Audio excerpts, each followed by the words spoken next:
Good morning, everyone. Please join us in the Pledge of Allegiance. I pledge allegiance to the flag of the United States of America and to the republic for which it stands, one nation under God, indivisible, with liberty and justice for all. Thank you, Brandi. Good morning, everyone. Welcome to our Thursday morning meeting, October 3rd, meeting of the Board of County Commissioners. My name is Andy Hunthausen. To my left, Commissioner Tom Rolfe. Good morning, Mr. Chairman. Morning. Brandi Spangler is taking care of us today. Thank you, Brandi. To my right, Commissioner Candace Payne. Good morning. Good morning. To her right, Deputy County Attorneys Nico Hash and Keegan Shea. Good morning, gentlemen. And our Chief Administrative Officer, Roger Baltz. Good morning. Morning. Greg McNally's came in the far left over here. He is our Director of Planning and Community Development. There is a sign-in sheet in the front as well as agendas. Please sign in prior to leaving today so we have a good record of who's attended our meeting. And we will start with consent action items. Mr. Baltz. Thank you, Mr. Chair and Commissioners. This is item 2A on the agenda this morning, and it's public meeting minutes for September 3, 5, 12, 19, and 24, 2024. Staff recommends approval of that item. Thank you, Commissioners. Thank you. Any questions, Commissioners? Public comment on the consent action item. Public comment. Seeing none, is there a motion, please? Mr. Chairman, I move we approve the consent action item 2A as presented by Roger Baltz. Second, Mr. Chairman. Moved and seconded to approve consent as presented. Further discussion. All in favor of the motion signify by saying aye. Aye. Aye. Thank you. Next item on the agenda is a bid award for the lower D2 ditch flood mitigation project. Good morning, Mr. Karlin. Good morning, Mr. Chair, Commissioners. For the record, I'm Dan Karlin, County Engineer.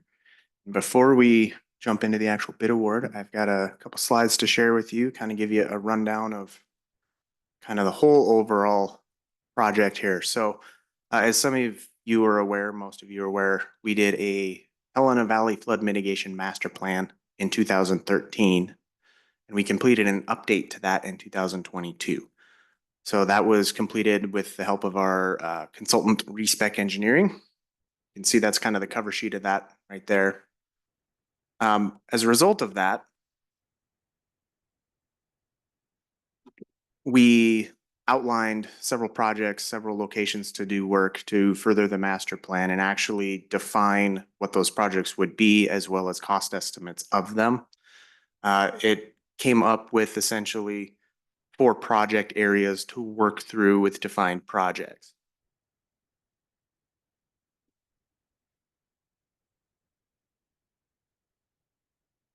The project that we're working on right now is the lower D2 ditch section. As you can see, this is a snapshot of the proposed conditions model. So in that update, they updated their 2-dimensional flood model. This is one of the areas we looked at specifically. This is the D2 ditch. It's on the east side of Interstate 15.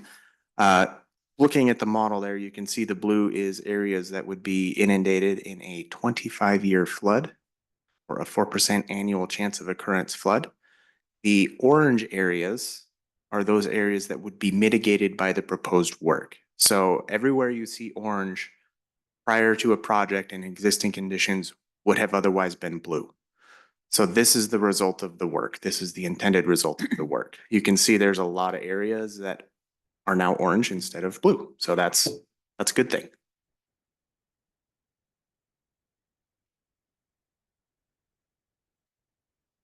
What we're actually talking about today is the, again, lower D2 phase of the project. You can see here a little bigger spread on what we're looking at, overview map there. The blue line is the D2 ditch. That's where we're planning on doing our work. And this is a zoom in of the actual replacements that we're planning to do.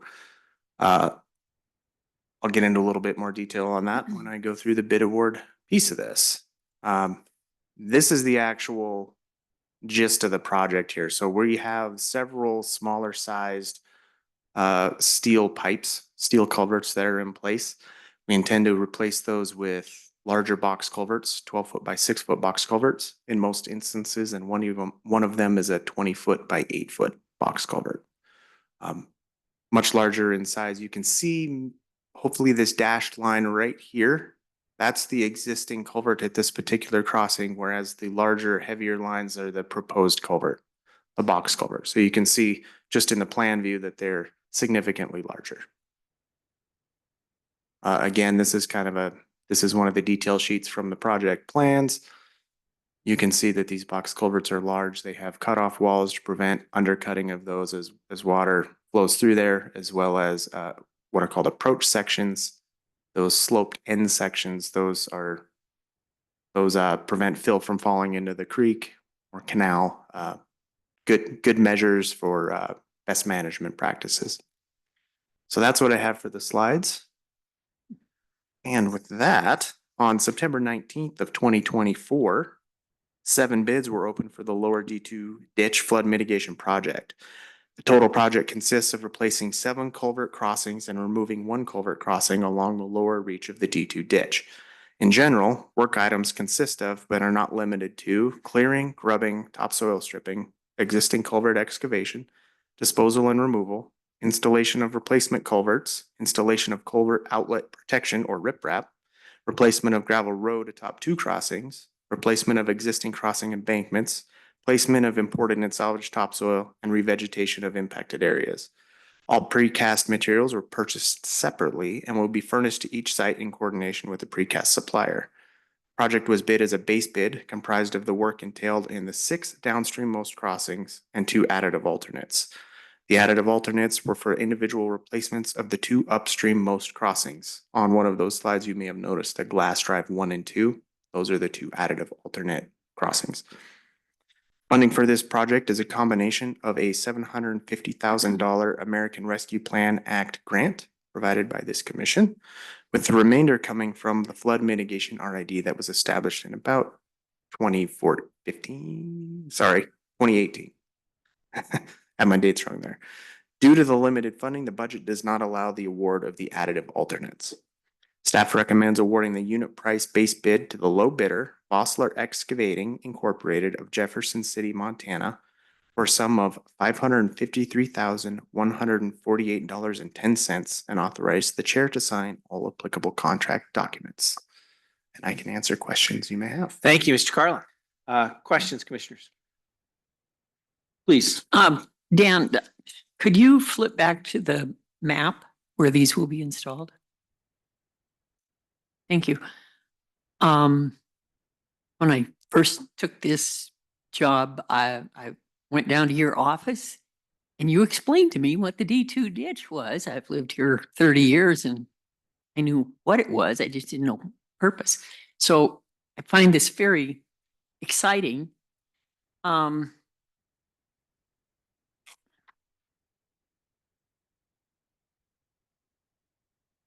Okay, and looking at this map, can you tell us where you are removing 1 culvert crossing?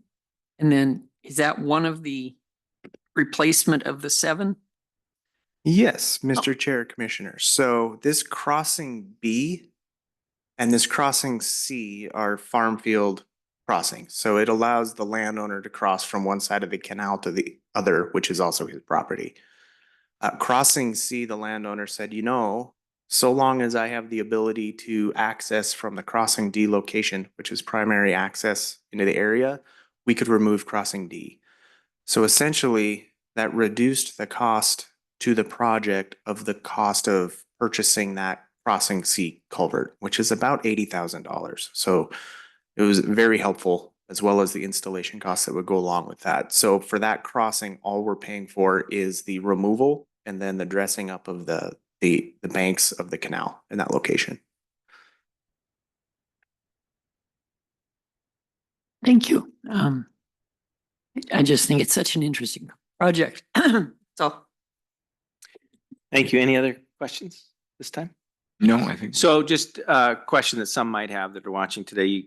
Thanks for the presentation and the slides before, and saw the 4 areas that we will be doing work in. And some might say, well, why this one now? Why not the ones where all the houses are and those kinds of things? And I know the answer, I think, to that, but I just want to explain to folks that why we're doing the east side of the interstate first and working our way back. Yeah, Mr. Chair, Commissioners, so my best analogy for this is the canning funnel analogy. So right now, the situation we have is we have a standard funnel with a narrow throat on that funnel, which tends to lead to buildup in the cone of the funnel. If you have a canning funnel where the throat is nice and wide, it allows the material, in this case water, to flow through in a much more efficient way. You don't have buildup in the cone. The cone would be the valley.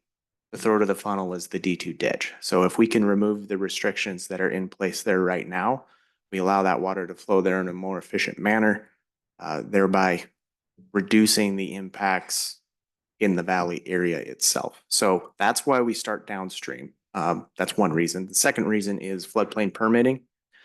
In floodplain permitting, you have to verify and validate that you're not causing upstream or downstream impacts as a result of your project. So by starting downstream, we're removing the possibility of having a downstream impact if we do a project in the upstream area. So this is all an efficiency process. If we move water in a more efficient way from upstream to downstream, and downstream isn't already improved, we're now going to be putting more water in an area that wasn't prepared for it. So it's all a very planned out sequenced process in order to make sure that we're complying with floodplain. We're not having downstream or upstream impacts as a result of any of these projects. Thank you. Great explanation. The other question, if go back to the more localized deal, and you mentioned the alternatives. I think you were talking about the glass drive crossings. Is that correct? Can you just explain that a little bit more? Why those are not going to be? Absolutely. Mr. Chair, Commissioners, so we have approximately $1.5 million to do this work as it stands right now. A fair amount of this is engineering. So that takes right off the top of what we have available for project work. We also had to purchase the culverts ahead of time in order to get them in the casting schedule with the precaster. So that took some out of there as well. We originally bid that with all of them included, knowing that the actual installation costs about as much as the cost of the culvert itself. We only awarded up to crossing F in the materials award, which left glass drive 1 and 2. We had an agreement with the precaster that if we did have the funding available to start adding glass drive 2 and glass drive 1, they would be more than willing to cast those under the bid prices that they had. So we'd be able to change order that work onto them and they'd be able to do that. Once we opened the bids for the installation piece of the work, it was apparent that we wouldn't have enough to do glass drive 2 and glass drive 1. So we left them off. The reason we sequenced this the way we did is, as I mentioned before, working from downstream to upstream. So as soon as we get enough money established in our RID, we'll award those other 2, or more likely rebid glass drive 2, glass drive 1 as a combination in order to get those 2 installed. And then the lower D2 project will be complete at that time. Great, thanks. Yeah, that's what I was going to ask, what might be the future for those. Thank you. Okay, any other questions before we ask for public comment? Okay. How about public comment on this item? Any public comment? Any public comment? All right, hearing none. Commissioners, is there a motion, please? Mr. Chair, I would move to award the bid on the lower D2 ditch flood mitigation project as explained by Mr. Karlin. Moved and seconded to. Second, sorry. Thank you. Moved and seconded to approve the bid award as presented. Further discussion. All in favor of the motion signify by saying aye. Aye. Aye. Thank you very much. Okay. Thank you, Mr. Karlin. Moving on. The next item on the agenda is Resolution 2024-108 relating to $43,609.72 bond for Lewis Clark County, Jeanne Road, Rural Improvement District number 2023-2, fixing the form and details and providing for the execution and delivery thereof and security therefor. Good morning. Good morning, Mr. Chair, Commissioners. My name is Jessica Makus, Special Districts Coordinator for Lewis and Clark County. You have before you today for your consideration Resolution 2024-108, authorizing participation in the Board of Investments of the State of Montana INTERCAP Loan Program and the related closing documents. On March 21st, 2023, the Commission authorized financing of improvements for the Jeanne Road Rural Improvement District, number 2023-2. You can see this district outlined in blue on your screen. This is located in the North Valley between Applegate Drive to the west and Rancho Deluxe Drive to the east. There's also an additional RID located within this RID for roadways. But the RID that we're talking about today is just for Jeanne Road, which runs between Applegate and Rancho Deluxe. Improvements included drainage remediation, addition of gravel surfacing, grading, watering and compacting the road surface, and application of magnesium chloride for stability and dust control on Jeanne Road. The final project cost including the required 5% for the RID revolving fund came to $43,609.72. As you'll recall with the RID process, when we create RIDs, we go through that process of 3 public hearings. And when we have an improvement included in that rural improvement district, we apply to the Montana Board of Investments for a loan to do the work. We do that before the commission. Then we complete that work, and then we have a final process to draw down that loan. And the actual loan amount is for what the construction cost total was. So staff prepare all of those invoices and all of that material, and we submit that back to the Montana Board of Investments to work on these loan documents before you today. Resolution 2023-16 to levy and assess this district was passed on March 21st, 2023, and established the assessment of $102 per property per year for a period of 15 years based on the initial loan amount of $47,985 using the estimated construction costs. This assessment will be used to repay this loan and will be assessed until it is paid off. As you'll recall also with the INTERCAP loan program, this is a variable rate program. That rate is set on February 16th of each year. That current interest rate is 5.75%.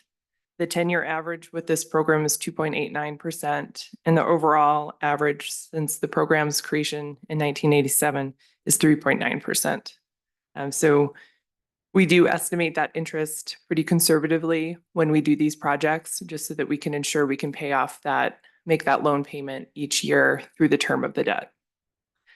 Staff recommend approval of Resolution 2024-108, and I'm happy to answer any questions. Thank you. Thank you very much. Questions, commissioners? Any questions? Please.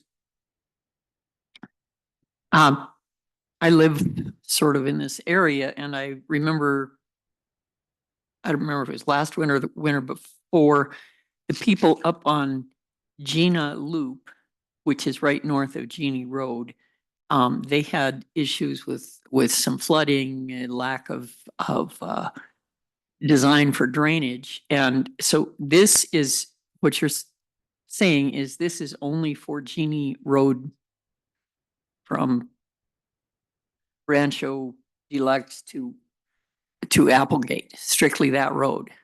Mr. Chair, Commissioner Payne, that's right. Jeanne Loop is not included in the scope of this rural improvement district and therefore is not part of this RID. Okay, so there's not going to be any help for the drainage problems up there. Mr. Chair, Commissioner Payne, no, not with this rural improvement district.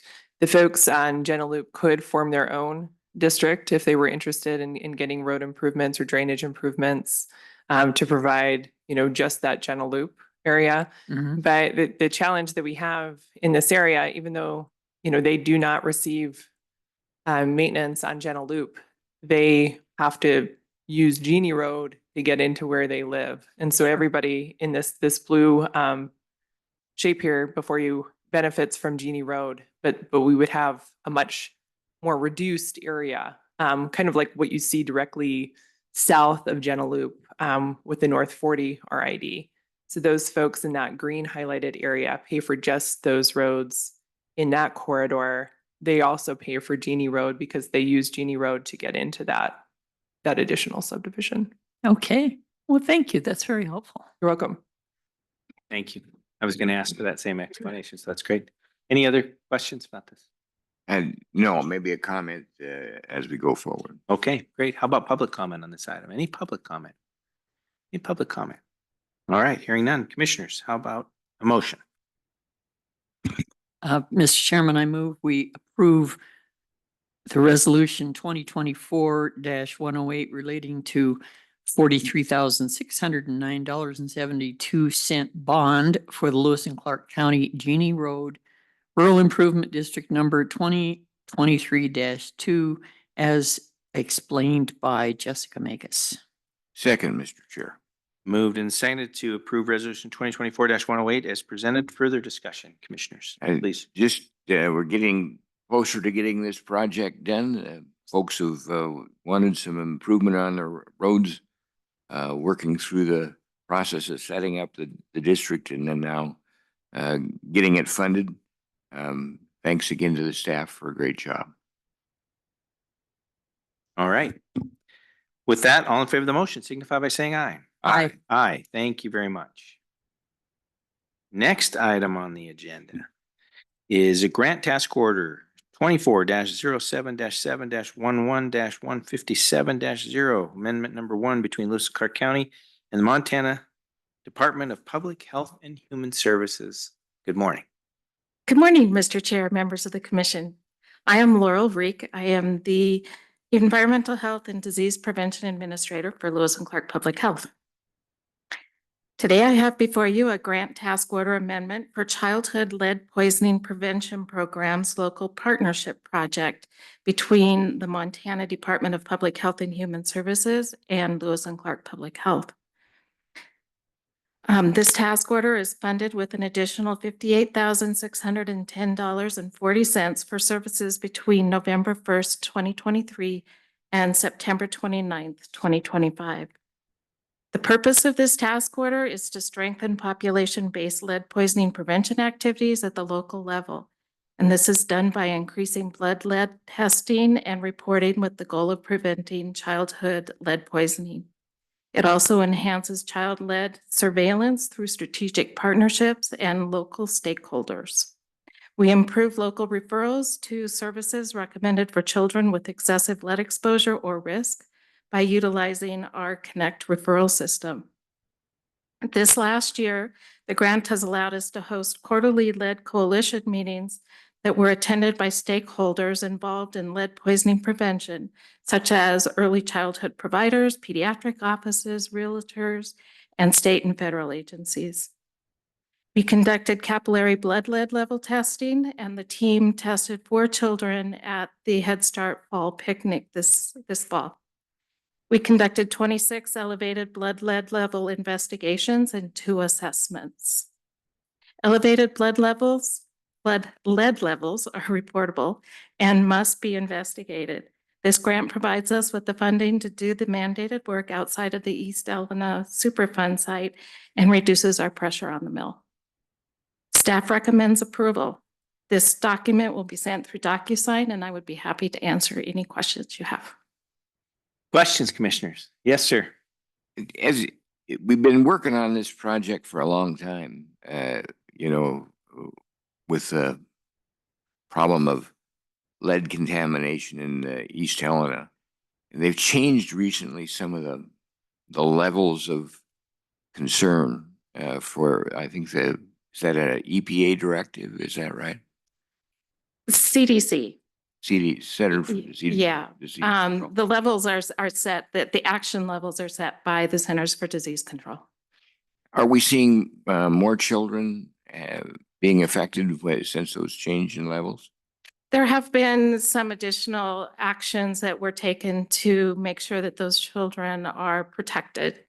So sometimes they show up in a capillary test, and we investigate and take whatever action is necessary to make sure that that lead level is taken care of. Is it a huge extra number of children that have been affected or I mean, I don't know how many people get tested. You mentioned some smaller numbers here.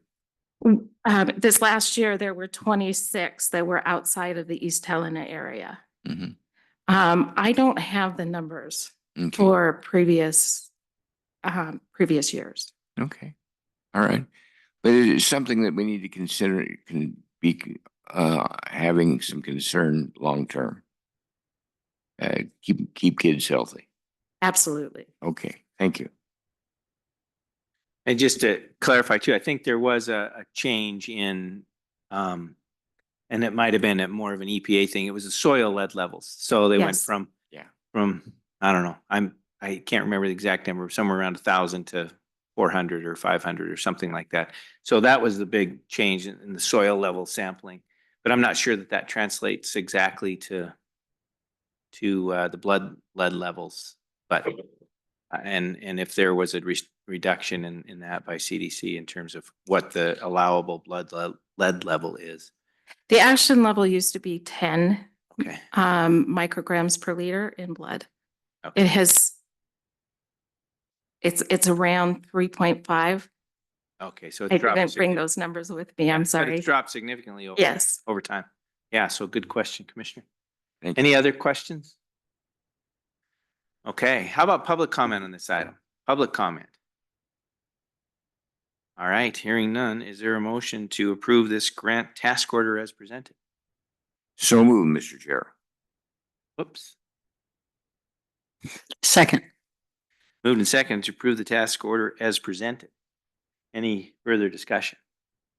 I just have to say, and I guess I say this every few years when this comes up, but so some have heard this story many times, but it's a little bit of PTSD for me because I remember the public health nurse coming to my house in 70, 71. I was 5, 6, 7 and hiding in my closet because they were coming to take blood level samples. My mom had to drag me out of the closet and get my blood taken. So brings up the, being an East Helena kid. But anyway, glad it's happening. Glad you're doing it. And thank you for bringing this forward, even if it gives me the willy-nilly still. I still tell people when I go, or tell my doctor when I go to the, are you allergic to anything? I say mean people and needles. Only 2 things I'm allergic to. All right. Wait a second here. So are we putting our children in this traumatic situation where they have to Maybe. hide in the closet and be terrified and is subject to traumatic? I just, maybe. Oh, never mind. Let's move. I don't know. Just for me. That was a good story. Thanks. All right. Without anything further, all in favor of the motion signify by saying aye. Aye. Aye. Okay. Thank you. All right. Next item on the agenda is an interagency memorandum of understanding between Lewis and Clark County and Lewis and Clark Water Quality Protection District. Good morning. Good morning, Mr. Chair, Commissioners, Ann McCauley, Director of Grants and Purchasing, and I'll let you know firsthand, there's no needles involved in my That's a presentation. good deal. Put ourselves at ease. Before you today is an interagency memorandum of understanding between Lewis and Clark County and the Lewis and Clark Water Quality Protection District. In November 2023, the U.S. Department of Treasury issued an interim final rule that revised the definition of obligation for the American Rescue Plan Act funds. This is specifically the state and local fiscal recovery funds, or SLFRF. Under the revised definition, obligation included an order placed for property and services and entry into contracts, subawards, and similar transactions that require payment. In March 2024, the Treasury Department further clarified this in a fact sheet in which they stated that an interagency agreement in the form of a memorandum of understanding, or MOU, would constitute a transaction requiring payment similar to a contract or subaward, and therefore meet the obligation for purposes of the new rule, as long as certain conditions were outlined in that MOU. So that's the background of kind of this interagency MOU. In spring of 2022, The Lewis and Clark Water Quality Protection District submitted a county proposal for $27,000 to conduct a drinking water testing and treatment pilot project for county residents with untreated well-sourced drinking water. The proposed project schedule was July 1 of 22 through December 31 of 26, and is dependent on participation and funding availability. And participation is voluntary homeowners coming in, asking to get their well water tested. And then if it comes back high enough, there's a cost share to help with the filter process. The Lewis and Clark County Board of County Commissioners approved the Water Quality Protection District's project in their approval of the FY23 budget. So the purpose of this MOU is to establish the provisions and conditions of the county's state and local fiscal recovery funds from the Lewis and Clark County Board of County Commissioners to the Lewis and Clark Water Quality Protection District to carry out this project through the end of December 2026. Fantastic. Thank you. Questions, commissioners? Okay, All right. thank you very much. How about public comment on this item? Any public comment? All right, commissioners, how about a motion? Mr. Chair, I would move to approve the interagency memorandum of understanding between Lewis and Clark County and Lewis and Clark Water Quality Protection District as explained by Ms. McCauley. Second. Moved and seconded to approve the memorandum of understanding as presented. Further discussion? Mr. Chair, if I Yes, might. sir. I really I've supported the idea of having this testing done for people in the Helena Valley area, where there are some concerns of different kinds of contamination in the groundwater. And this, I think, was a great use of some of our ARPA funds. If I understand it properly, we're just fully executing the documents to make sure that it complies with the idea that we've committed the money before the end of 24, and then the money would be intended, we would intend to spend it before the end of 26. Mr. Chair, Commissioner Rolfe, that's exactly right. This is an administrative process that just shows that we are obligating our funds in accordance with that definition by Treasury. So the project can continue as planned through the end of 26. And so people can still go in and have their wells tested if need be at the present time and until the money runs out. Mr. Chair, Commissioner Rolfe, yes. Thank you. Thank you, Commissioner. And I just make mention as well, Jennifer Broom is here, the lead of the Water Quality Protection District. Thank you very much for the good work and looking forward to that work continuing and that opportunity for our citizens to get their water tested. But I also want to thank Anne, because this is one of those things that if not for your help and for the help of your staff, this could easily slip by. And the American Rescue Plan Act dollars have all kinds of very specific and detailed strings attached to them. And you have been, you folks have been looking out for that, Carrie, and you have been looking out for that, all of those dotted I's and crossed T's to make sure that we are on the straight and narrow. So this is just one of those administrative processes that we have to follow in order to make sure we're spending the money as the rules provide. And thank you for making sure we're on track. Appreciate that. Anything else, commissioners? All right, all in favor of the motion signify by saying aye. Aye. Aye, thank you. All right, next item on the agenda is amendment number 1 to sub-recipient agreement between Lewis and Clark County and Augusta American Legion Post number 51. Another one of these. Yes, good morning. Anne McCauley, Director of Grants and Purchasing. Before you now is an amendment number 1 to subrecipient agreement between Lewis and Clark County and the Augusta American Legion Post number 51. I believe it was in last fall that the Board of County Commissioners approved a request from the Augusta American Legion Post, who is the owner and operator of the fairgrounds and rodeo grounds in Augusta, for a project to do electrical upgrades on that property. It was awarded $22,500, I believe, $22,750. for that work.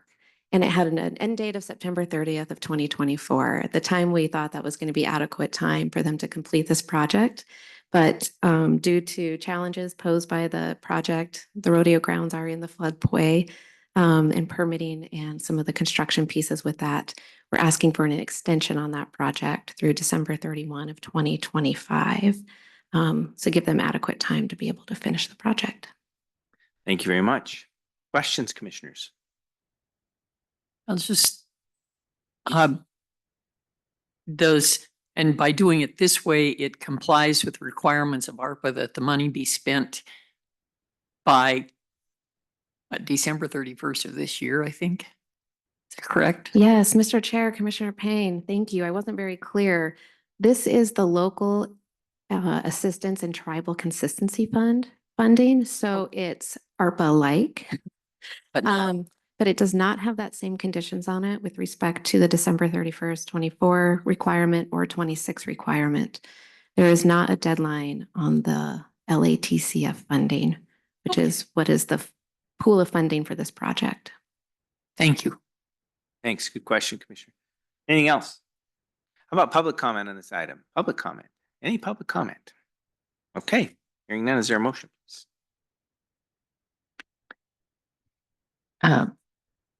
Mr. Chairman, I move that we approve amendment number 1 to subrecipient agreement between Lewis and Clark County and Augusta American Legion Post number 51 as presented by Ann McCauley. Second, Mr. Chair. Moved and seconded to approve the amendment as presented. Further discussion. Just a comment, if I might, it's been the goal of the commission to take these pennies from heaven, that we might you might call them, this money that was sent to us by the federal government, and rather than start new programs that we would be required to fund things ongoing and maybe have to raise taxes to do it, we chose to use it for specific projects. These are a couple of projects that are much smaller, but some of the projects are several $100,000 each, and we've attempted to do this in a manner there were one-time purchases that don't require additional funding to continue a new program on. I think we've been proven to have handled that extra money prudently by using that guideline of one-time projects. Don't create extra cost for the taxpayers down the road. All these are small examples. I just feel like we made the right decision all along to do it that way. Thank you, Commissioner. Okay. Anything else? All right. All in favor of the motion signify by saying aye. Aye. Aye. Thank you. All right. Next item on the agenda is a grant application to the Secretary of State's office, the Montana Secretary of State's office. Good morning.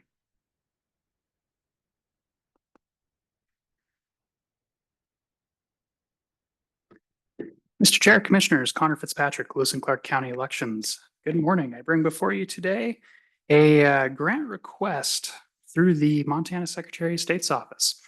This is a HAVA grant request. HAVA stands for Help America Vote Act grant. This is money that comes from the federal government that is doled out to each state, and then each state Secretary of State's office or their equivalent doles that out to the elections offices. Now, I brought one before you before that was related to equipment. This one is related to people.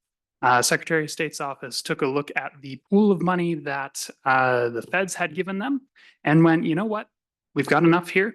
Let's provide an opening for counties to apply so that they can have more elections judges and more election staff coming up for the duration of the 2024 presidential election. So as you all probably know, things are starting to ramp up. More ads, more things in your mailbox, absentee ballots going out on October 11th. So looking to get this before you guys here as soon as possible so I can start going through and getting people scheduled and filling our openings that we've got. I'm looking to build more of a, I guess, a shift style. schedule rather than just going, okay, here's our temps, here's our elections judges.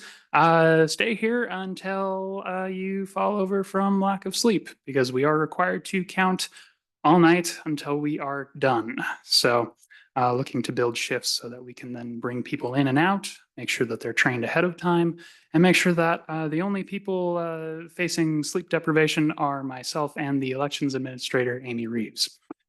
Hopefully that means people will come back for the next election to help us out again, but we'll see how that goes. Of course, that is in the future. But in the meantime, we have this broken out into two portions. One portion is for assisting us here at the county elections level specifically with signature verification and ballot reconciliation. Those are the processes that we do here in-house, making sure that the signatures verify on those absentee ballots, that we've got everybody in a batch, that we didn't accidentally leave somebody on the table when we're going through, making sure that our counts match all the way through, no matter what the process is.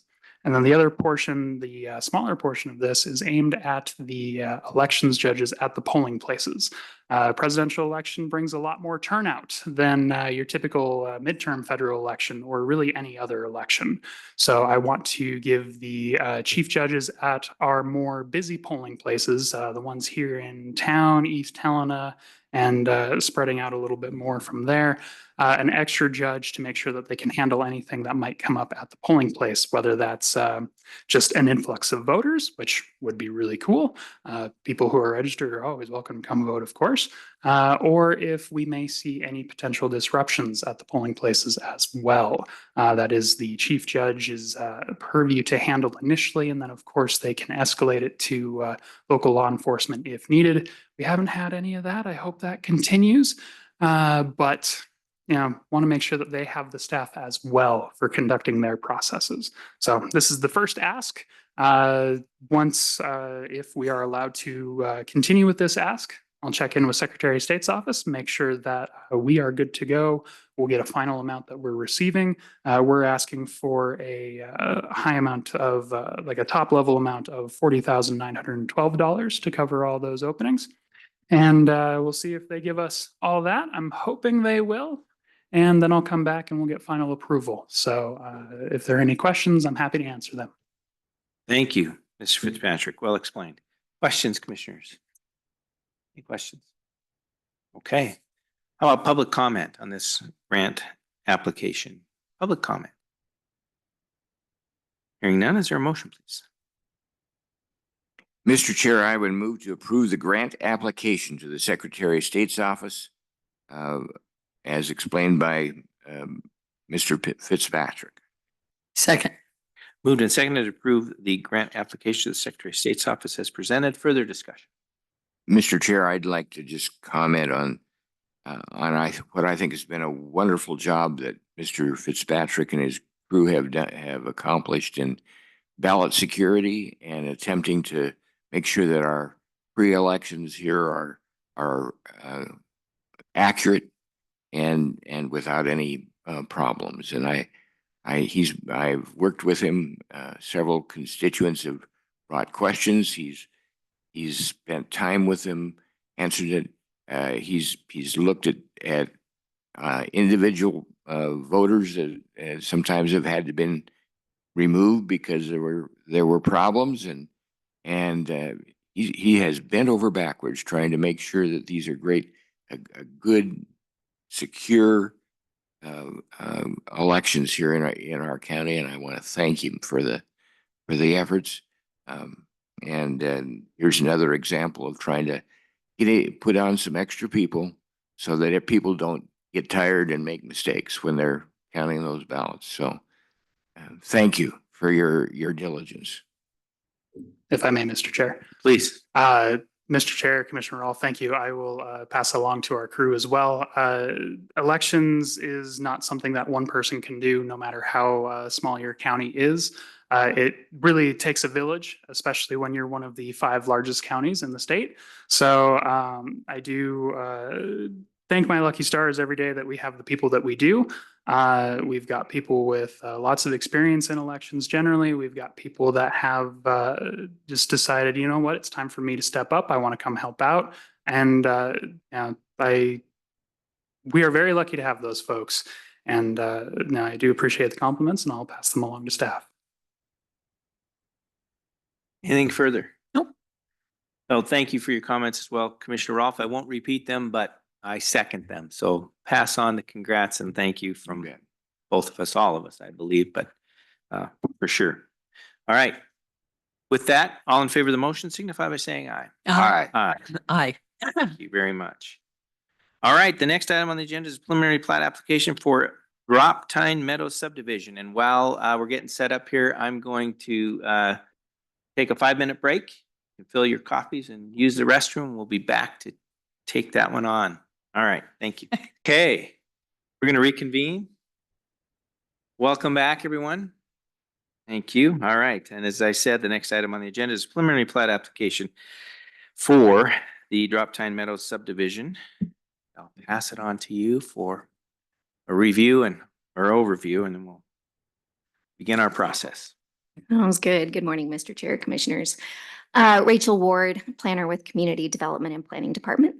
So this meeting is a continuation from last Thursday for a request subdivision 2024-001, which is a 5-lot first minor subdivision to be called Drop Tine Meadows subdivision.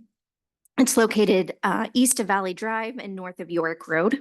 The property owners and applicants are James and Michelle Mitchell, and their technical representative is J Bar T Engineers. So as you remember, last Thursday, I gave an overview of the subdivision proposal.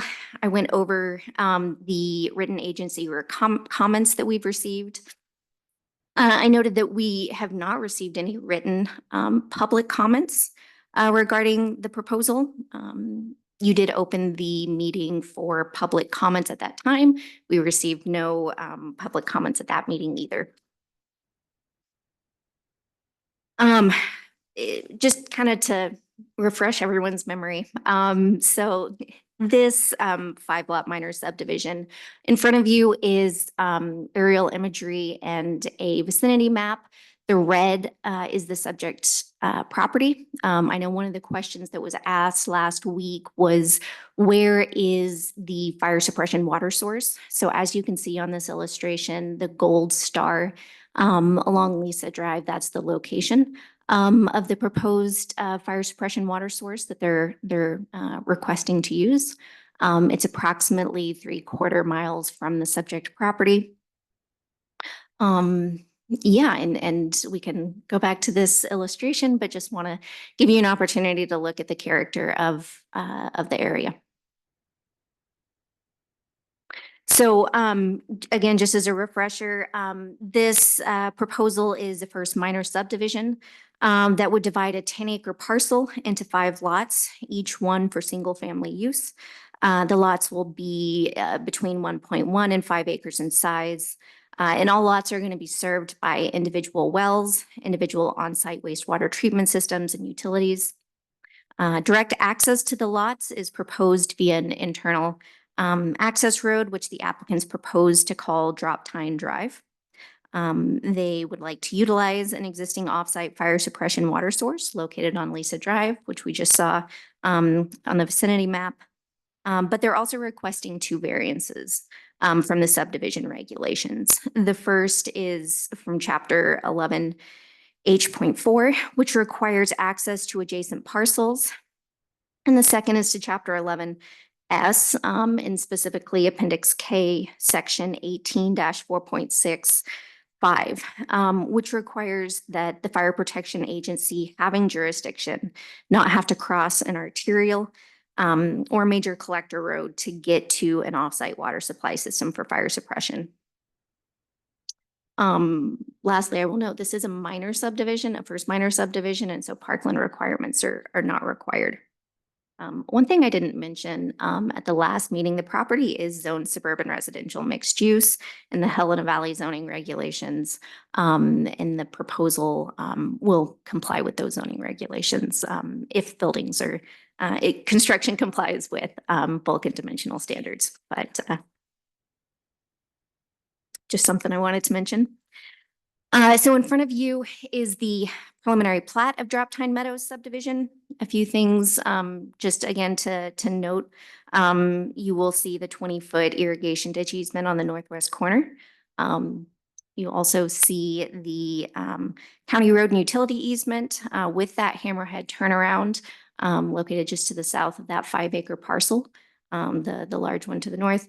That hammerhead turnaround will provide access to the it's oriented in such a way that it'll provide access to that property to the north.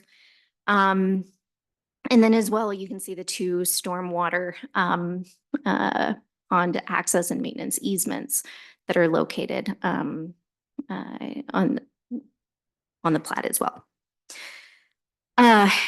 All subdivisions are reviewed for impacts to criteria outlined in MCA 76-3-6083. And those include impacts to agriculture, water user facilities, local services, and in particular, water, wastewater, solid waste, utilities, roads and traffic, schools, emergency services in Parkland. Other criteria include natural environment, wildlife habitat, public health and safety, and compliance with subdivision regulations and survey regulations, provision of legal and physical access to each parcel, and provision of easements for planned utilities.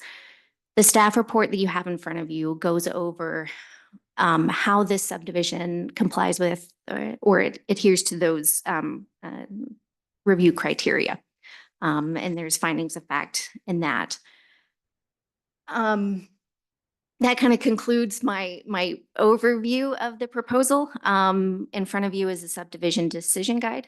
Part of that is steps 2 through 4, which, and I guess I should back up and say this is a lengthy decision guide. There's 11 steps, but part of that is because step 2 through 4 addresses the first variance, and step 5 through 7 addresses that second variance. So with that, I will, pause here to either answer questions about the overview, or we can dive into specific findings of fact as they relate to review criteria. Great. Questions, commissioners, at this point? Any questions? Just a couple of discussion points. One is, one of the variances is requesting to not have to extend access to the east and the west. Essentially, I think that is east and west. Yes. But both of the lots to the east and to the west, or the properties to the east and west, already have legal and physical access off of York Road. Is that correct? Mr. Chair, that's correct. And so you can see on this vicinity map here, next to the red outlined parcel, those lots do have existing approaches onto York Road. Okay.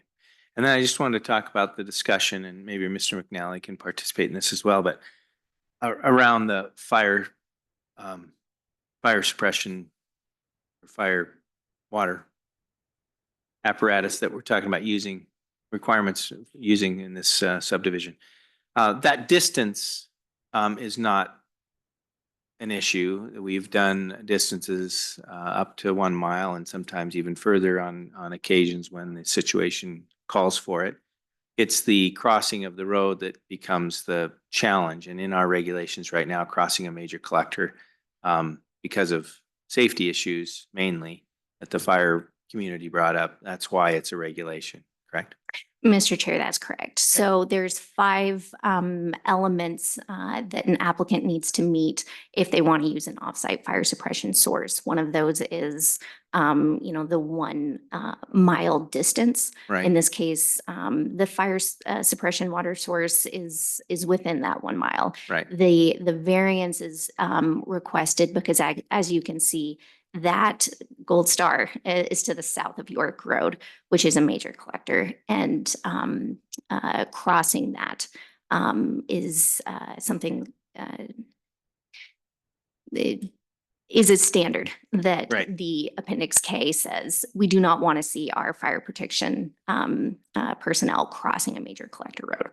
Right. Hence It the is a current standard. And that's part of why I was talking about bringing in Mr. McNally, because looking forward now, we are are opening our subdivision regulations, our growth policy. We're looking at all of these things again. And it has been a repetitive issue that's come up on multiple projects where a fire suppression asset has been on the other side of a major collector, but within reasonable distance from a proposed project. And it is the regulation right now. That's why we're talking about considering a variance. But I just wanted to bring it into context with our ongoing discussions. We're engaging the fire community as well about future iterations of this regulation, and just kind of a little bit about where we are with that and how that might. We don't know what the outcome's going to be yet, but we know that it's in discussion. Yeah, Mr. Chair, Commissioners, Greg McNally with the Community Development Planning Department. This is a point of discussion that we're having as we develop our growth policy and as we develop our subdivision regulations about the means of fire protection we have requirements for in the subdivision regulations to serve new development. And we're looking at multiple different ways to do that. One of those things that we're looking at is maybe looking at more regional systems for servicing subdivisions with fire protection systems. Those regional systems might put us in a situation where we'll be crossing major collectors or arterials, which is what this regulation is essentially asking us not to do. But as our fire districts have been involved in this process, and they even made the suggestion to provide this regulation, but as they've been involved with this project, they understand and recognize that in some cases the facts support, their ability to cross those arterials and collectors to provide fire protection, as opposed to having a smaller system on the other side of the road closer to a development that may not get used only by that, but only by that particular development. In this particular case, I think Ms. Ward shows in her report that we've heard contact from our fire chief in East Valley, which is where this subdivision is located, supporting the use of this particular system. And I think that's a valid point here, and I think it's reflected here in your facts as well. Right. And I bring that up because this isn't the first time we've run into this, and it's been problematic in some sense, or at least it's been a concern for those folks that have been trying to complete projects, as well as and the fire community saying, yeah, we want to be safe. Gosh, that's awfully close. It seems like we could use that one. So it's been one of those things that we're taking a second look at. It is a fact that it has been a concern in other projects, and that's relevant in the sense that this isn't the first time this a request in some ways similar to this has come up before. So I wanted to just bring that to the record. I don't know if you have any further comment on that, but. No, Mr. Chair, I would just reiterate, yeah, this variance has been granted in other subdivisions with similar. Right. Each one's different. Exactly, for sure. Based on its own facts, of course, but there have been some similar ones. And I would say, I think it's heard this before from our staff, different directions, that if a regulation over and over again is being asked for a variance, there might be something said about the regulation that needs to be relooked at versus, the variance process. So that said, it is being studied right now in our new iteration of our growth policy and subdivision regulations. And so we'll look forward to updating that. But I just wanted to put this in context. So other questions, comments? If not, opportunity for the applicant to speak if they'd like, or address the commission, or make a case if you'd like in any way. Don't have to, but you're welcome to. Just want to give you the opportunity. Okay. And how about further public comment on this item? Any further public comment? Any further public comment? Okay. Hearing none, commissioners, our job here, and of course we can ask questions from staff all the way through. We can ask for clarifications and have them participate for that purpose for clarification. But what we need to do is go through our decision-making process. And first, I'd like to just get a motion on the table to approve the preliminary plat application of the Drop Tine Meadows subdivision. So moved, Mr. Chair. And excuse me, sorry, I'm Mr. sorry. Chair, if I can just say accept and conditionally approve because there are Yes. 18 conditions of approval associated with it. Thank you very much. Sure thing. So that preliminary plat application, conditionally approve the preliminary plat application for Drop Tine Meadows subdivision. So moved. Second. Thank you. Thank you for that clarification. That's why I need you right there to keep us in online.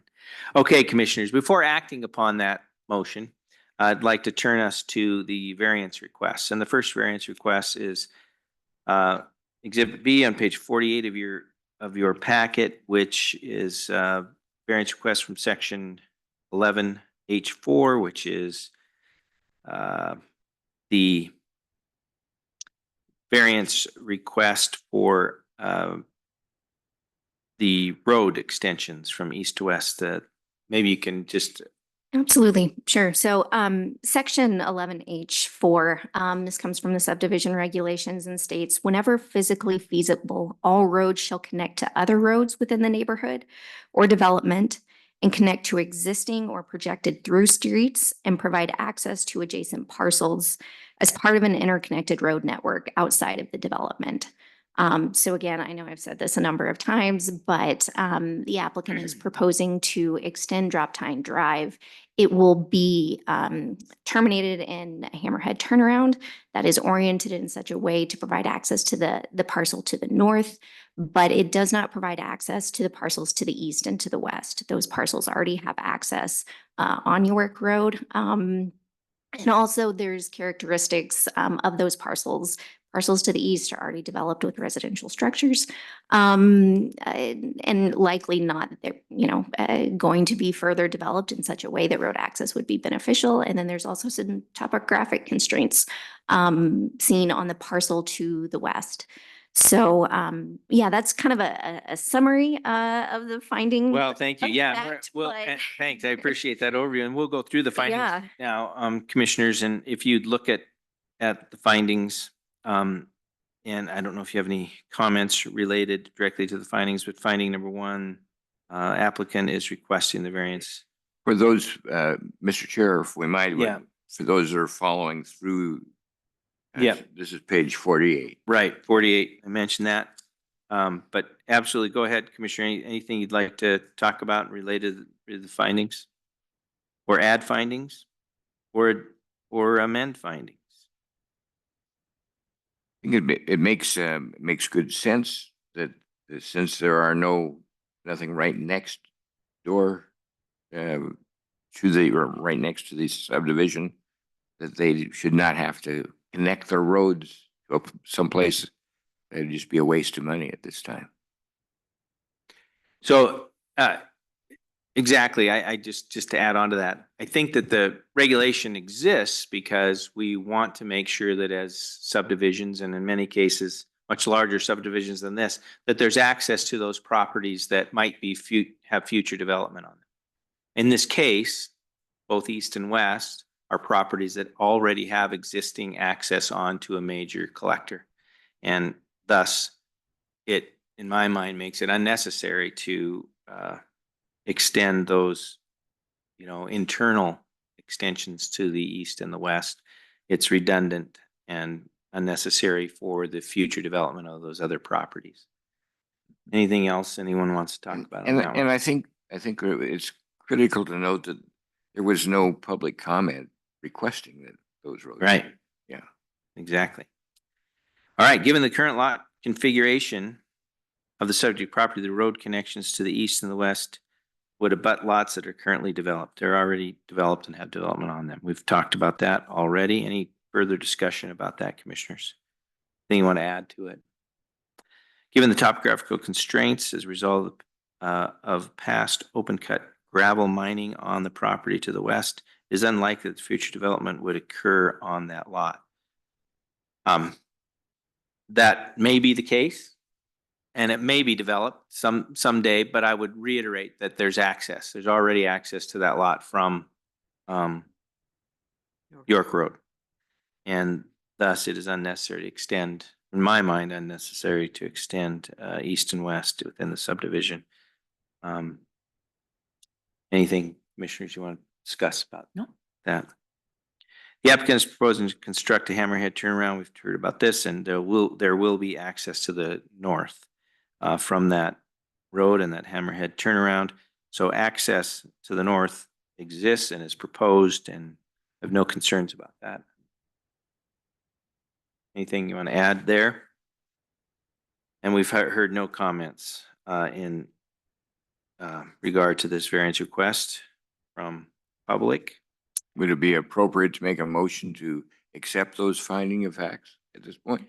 Commissioner, if Oh. we're done talking about them, and if you have anything further to add, these are our findings, and if you'd like to add any findings or talk about them any further.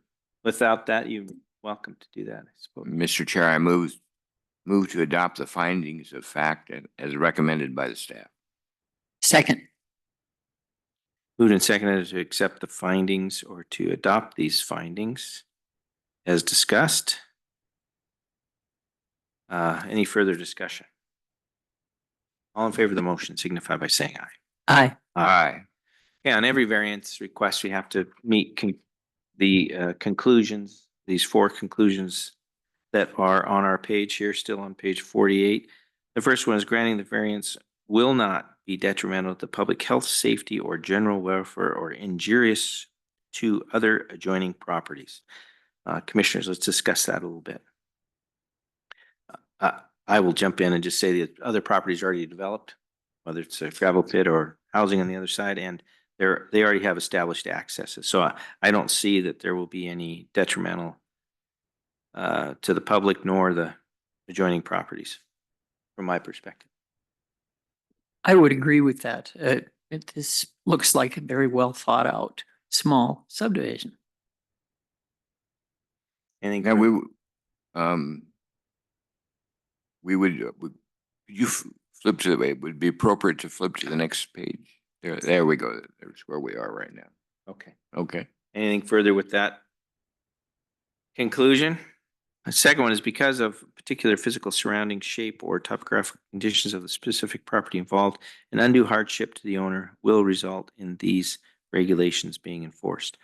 And I would say there, because of the physical presence of York Road and the redundancy that an east-west required access would provide, it is a hardship. It would be a hardship from my perspective. And neither of the properties to the east or the west would benefit necessarily from sticking strictly to this requirement. So I think it would be a hardship and unnecessary. Commissioners, anything you want to add to that? No. Granting the variance will not cause a substantial increase in public costs. It will not. I don't see No. how it would cost public anymore. Don't see how it could. The approval of the variance will not place a subdivision in non-conformance with adopted regulations. And I think we've already heard that from staff. If this were passed, we would not be in violation of adopted regulations. Mr. Chair, that's correct. So this relates to, will this put it out of conformance with zoning regulations or plans, growth policies, things of that nature? No, it will not put it out of conformance if it does meet these standards here. Thank you.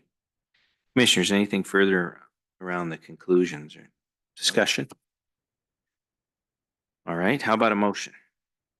Mr. Chair, I would move to accept the conclusions as established by staff on page 48. Second. Moved and seconded to approve the conclusions as discussed. Further discussion, commissioners? All in favor of the motion signify by saying aye. Aye. Aye. Aye. Now, commissioners, we did not make a motion overall to approve the variance at the outset, but we have looked at the facts and the conclusions, and based on the approval of the facts and conclusions, is there a motion to approve the variance request? So moved, Mr. Chair. Second. Moved and seconded to approve the variance request as we have discussed. Further discussion, commissioners? I would just say thank you for bringing, thorough report to us, and as well, commissioners, thanks for your discussion around the access. I think it's important. This regulation, from my perspective, is one of those that in many cases is really important, because we have found ourselves in the past where there are subdivisions that, without having the streets and roads that are within the new subdivision extend to the edge of the property, the future development of the property around it is really limited. And so when we talk about having through streets and connectivity and all of those things for the safety and provide access for the traveling public and for future development, it's a really important regulation. However, in this case, I think it's unnecessary, and it is a case where a variance is probably, in my mind, very acceptable. So, commissioners, anything further? All in favor of the motion signify by saying aye. Aye. Aye. Thank you very much. All right, we're going to take up the next variance, which is a variance to Appendix K, Section 18-4.6, parentheses 5. Yes. And Mr. Chair, if I might, Yes, sir. that's on page 49. Thank you very much, Commissioner. Go ahead. Excellent. Okay, Wanna so introduce it a little bit. absolutely. So the section that you just cited states that the utilization, I guess to provide some context, there's 5 requirements if a developer wants to utilize an offsite fire suppression water source. This is the 5th requirement, and it says the utilization of the offsite water supply system does not require the fire protection agency having jurisdiction to travel on arterial or major collector roads, cross railroad crossings, or travel on roads with grades in excess of 11% to deliver water from the offsite water supply system to the subdivision. And Thank you. yes, Unless you had something for the, okay. take it Great. away. Well, commissioners, let's talk about the, so I didn't do last time, maybe a motion to approve the variance request as presented. So move, Mr. Chair. Second. Then prior to acting on that, let's talk about the findings. And the applicant is proposing to use an offsite water supply that is 0.7 miles away. We know that, and it is on the other side of a major collector. So that is a fact. And it has been an issue in the past, and it is, discussion about that. I mean, I can go further into that with kind of repetitive, but happy to do it. Do we have do we know how much traffic is on York Road at that location? I mean, is there thousands of cars or 2? It's in the major collector status, so it's a highway with high levels of traffic. So I don't know if you know the numbers. But. Yeah, Mr. Chair, I don't, but I know the MDT does take traffic counts along that road, and so we can definitely get you that information if you're interested. But yeah, kind of as you say, major collector roads typically have a amount of traffic that's associated with them. And is this is this strictly a 2-lane highway? Are there shoulders that are marked for biking paths? Is there a turning lane or any of that kind of thing that would help deal with this? Mr. Chair, Commissioner Payne, I do believe it is 2 lanes. I do believe there are also shoulders. It is a paved road. If you have a second, I'm happy to bring up MDT's map if you would like specifics on the traffic counts right there. From experience, I know that there aren't bike lanes. Yeah, There no are bike limited lanes. shoulders. Limited But shoulders, it I is should say. 55 mile an Yeah. hour in that spot, and major collector or highways are the highest speeds and the highest amount of traffic. So that's typically why they're in that category. Yeah. So Mr. Chair, one of the positives in my mind is that both leaving this subdivision to get to the fill site and leaving the fill site to get to the subdivision, it's right-hand turns, so they aren't crossing traffic to get onto into the flow of traffic. And so the direction seems to work out really well logistically. Good point, Commissioner Rolfe. I appreciate that common sense approach. Thank you. Yes, and I would add that, and commissioners, if you will, as my discussion I brought up prior to jumping into our decision-making process, I had the discussion with Mr. McNally and future, all of that. This regulation has been of discussion for a while. So I just would like to, if you'd be okay with it, I'd like to add a finding that just recognizes this regulation is under review right now. And it is being, because of the multiple times that it has been an issue in our subdivision process, it's under review, and we're working with our fire community to consider possible changes to it in the future. Just want that to be on the record and a finding, if that's okay with each of you. Okay for me to add that as a finding? Okay. And then I'd like to add too, from personal experience, I was having to be passing through Lincoln when they had a fire, and it was on, they were using a water source on the other side of Highway 200. And the local fire guys did a great job. They had far ahead, they had signs, incident ahead, they had flashing lights, stopping traffic, they had traffic control on the highway on both ends, and they were allowing the trucks and folks to cross very safely. So they can do it. They know how to do it. I know it's probably not preferable to be taking your water trucks back and forth across a 70-mile-an-hour highway or something like that, but they know how to do it safely, and I believe that in the future they can, and there can be protocols in place for very safe travel. They can engage the sheriff's office as well in our county to assist in those. It's kind of all hands on deck. So I just wanted to make that personal observation. I've seen it done before. So the second finding here, only one other offsite fire protection water source exists within 1 mile of the subject property that could serve the subject. However, fire suppression water source at Hayfield Estates is also located on the south side. So the only other water source within a mile is on the other side of York Road as well. Next one is, in lieu of using an offsite water source, the applicant could install a water source on site which meets the requirements of Appendix K, including the requirement the system be maintained through an RID. And that typically would be a 30,000-gallon tank with opportunity to access that tank for the fire folks, right, on site? Mr. Chair, yes, there are a few ways of meeting that. They do need to meet Appendix K. So yeah, there are options. Yeah, I guess, there are Appendix options, K. exactly, That was yes. one option, I guess, Yes, that I just brought up. So yeah, thank you for clarifying that. And I think that commissioners, as we look at the conclusions and we talk about the conclusions related to the findings, we talk about undue hardship and the challenges that would have to be faced to do that, and is it necessary? And we've heard clearly from the fire chief in East Valley that they believe that they can serve this subdivision from the requested source on Leslie, is it? Is it Lisa Leslie? Drive. Or Lisa Drive.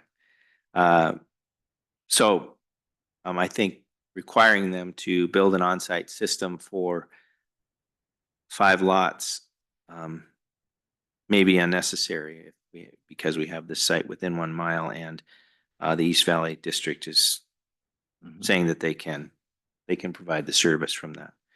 So that makes a difference to me. Anything else you want to add to that? No, Mr. Chair, I would move to accept the findings of fact as we've discussed them. Second. Moved and seconded to accept the findings of fact. I just want to clarify, commissioners, I asked to add a finding of fact, so that includes the finding that I added. Yeah, correct? including the fifth item that you added. Okay. And I second that also. Okay, so any further discussion? Then There's one more discussion point, and that is that the proposed site that they're proposing to use on Lisa, East Valley not only feels comfortable using that site, but they also are the ones that maintain it. They know that it works. They test it regularly. So it is essentially their site. So they're very comfortable with that site for filling water. I just wanted to make that point as well, commissioners. All right, we have a motion, a second on the floor for the findings.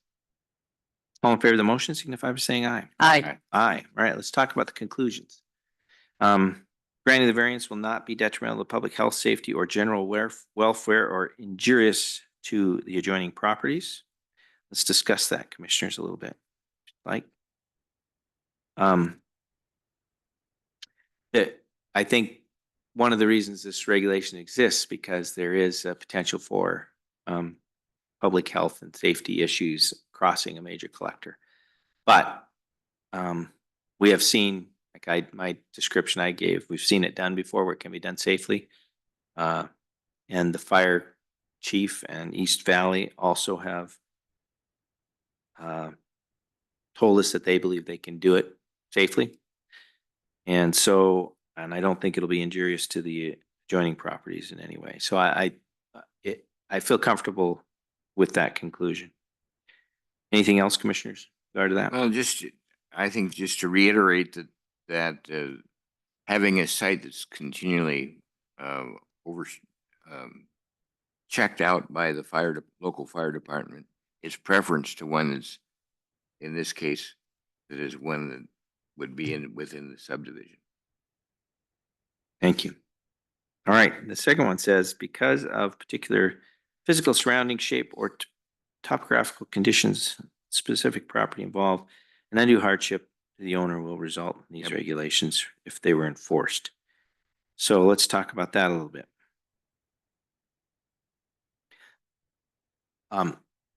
I would just say again that undue hardship might be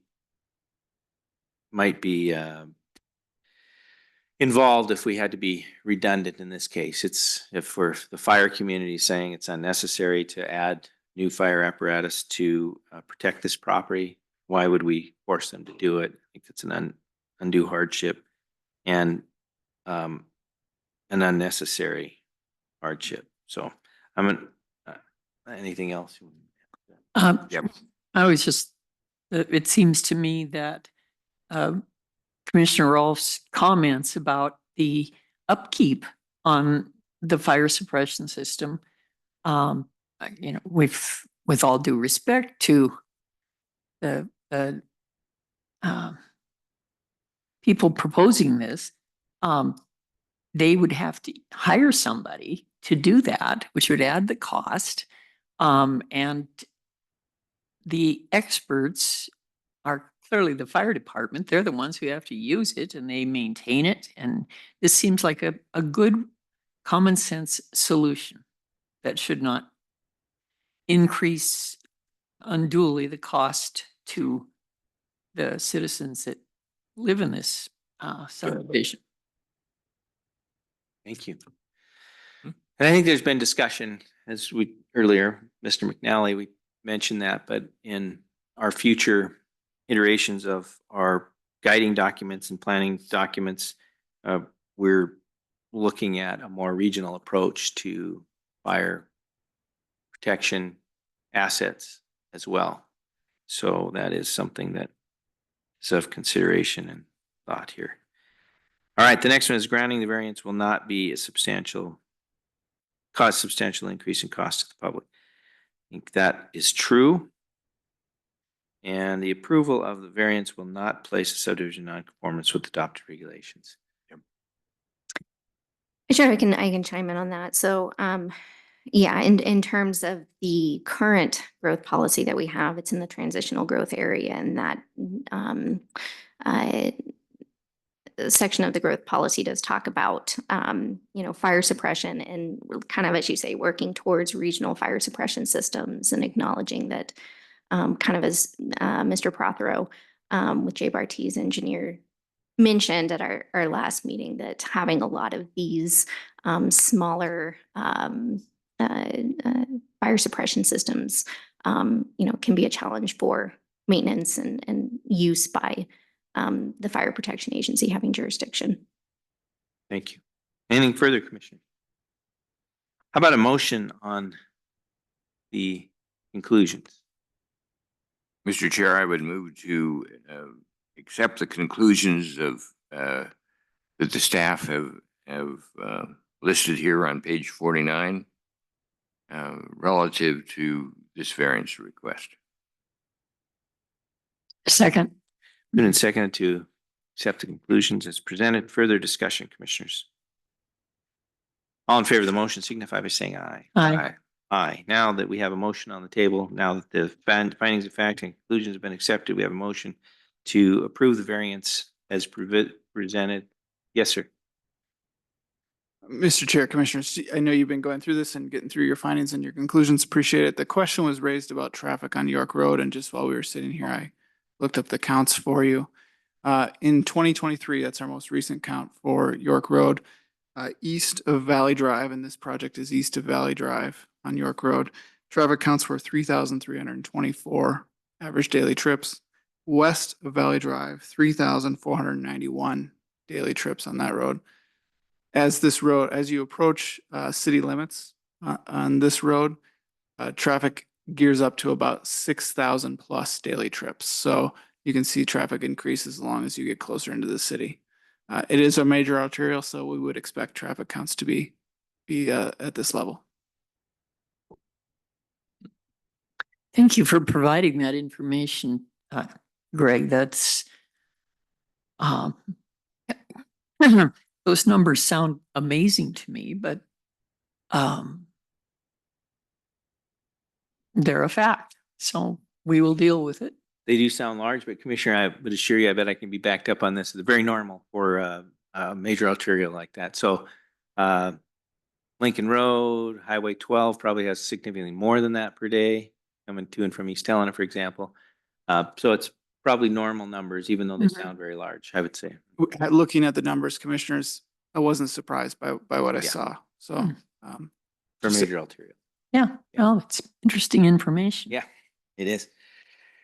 Okay, so back to the work at hand here. We have approved the findings of fact and we added a finding of fact. We have conclusions that have been adopted, and Commissioners, we also have a variance, the motion on the table to approve this variance with the findings that are approved and the conditions that are approved. Does that motion still stand and the second still stand? Any further discussion with you, either one of you? All in favor of the motion signify by saying aye. Aye. Okay, so we have approved both variances now. Let's turn to our overall findings of fact on the overall subdivision, which is now we're on page 4. Yes, page 4 on our document. I don't know if you have any introduction here. So Mr. Chair, kind of as I presented in my overview, there are specific criteria that all subdivisions are reviewed for. Agriculture, ag water users, I'm not going to repeat them. But yes, it starts with impacts to agriculture. We'll have the joy of going through them here. So impacts to agriculture, Commissioners. Let's look at our findings there. Anything you'd like to discuss or talk about? This was agricultural land, and there is a ditch, kind of a side ditch going through the northwest corner, right? Yes, Mr. Chair. So yeah, in terms of ag, property has historically been used for agricultural production. The majority of the property is classified as farmland of local importance. There is some prime farmland if irrigated, but the property is 10 acres in size, and it was created through the family transfer exemption in 2022. And as you'll see in a condition, the Montana Pollution Discharge Elimination System permit and 5-year weed management plan, along with some covenants, will be incorporated in the conditions of approval relating to impacts on agriculture. Yeah, I think that's one of the you just reminded me, one of the things that comes up often when we take property out of ag land and put it into residential or whatever, often we have a weed problem. And so one of the issues is making sure that a 5-year weed management plan is considered in part of the conditions, and I think that's in the findings here. So very important too, because if there are other ag lands around, we don't want to impact them negatively necessarily. Putting houses may not impact the ag lands, but spreading weeds could for sure. So other comments about impacts on agriculture, commissioners? Just a comment, I sit on the weed board. We had a meeting yesterday and our county is struggling to keep the weeds from overtaking, and it isn't, I think the agricultural community keeps their personal land pretty well protected, but the ditches, the roadways, the paths, that's where it. Retention ponds often get neglected. Yeah, they do. Yeah. And so we just have to pay attention to it. Thank you. And then let's just touch base on this at the end of impacts on agriculture, talks about the conditions that are related to these findings. And just want to point them out. We don't have to go through them in detail, but I'd like to point them out.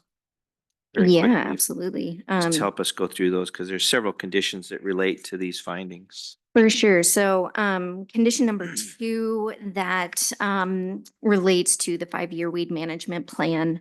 Condition number 8, G, H, I, M, and Q. That condition number 8 are the covenants. Those are going to be notices to property owners as it relates to, you know, the weed management plan. Let's see, things like noticing that there is ag property on adjacent property. And we'll go through a lot of Yes. them as we go through this. We're going to touch more specifically on several of them, whether it's Yeah. animals or fences or whatever it might be. So yeah, let's, Exactly. but And then, number yeah. 2 and number 8, number 9 is another. 9, another one, that's going to be that Montana pollution discharge elimination system from DEQ, that permit there.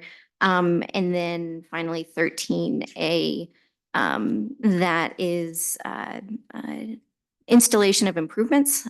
So necessary improvements relating to vegetation management plan, weed management plan, and again, that MPDES permit. So just ensuring that those things are. Can we just talk about that for a minute? The elimination permit, Sure. what that's for, what it is, why it exists. Yeah, for sure. So that the condition number 9, requires that Montana pollution discharge elimination system permit. It's when disturbance of the property exceeds 1 acre, and it's issued by DEQ. Just ensures that discharge to streams, rivers is Doing continued. that properly so that they're not impacting waterways and neighbors. Okay, thank you. Touching base on that. All right, commissioners, anything else on impacts to agriculture? No. How about impacts on agriculture water users? Yeah. So as I mentioned at the last meeting last Thursday, the HVID did provide comment. There are no HVID canals or ditches on the property, but there is a shallow irrigation ditch that cuts along the northwest corner of the subdivision. It serves the agricultural property to the north. I will just note that that is going to be located within a 20-foot wide irrigation ditch easement, but it is shallow enough that no fencing is needed. Sometimes that's a requirement if ditches are, of significant depth or pose a public health or safety issue. In this case, this one's pretty shallow. So how does that work with development? So that lot crosses that lot. So in terms of someone putting structures or whatever else, they have to make sure that they understand where that easement is and that easement is protected. Mr. Chair, that's correct. They Okay. cannot develop in it. Well, especially those shallow ditches that are like a foot. Oh, And yes. you go, wow, Never see any water in Can't here. fill it. Easy to fill in or drive over or whatever. So I think it's important that we discuss it, talk about it. Anything else, commissioners, on water users?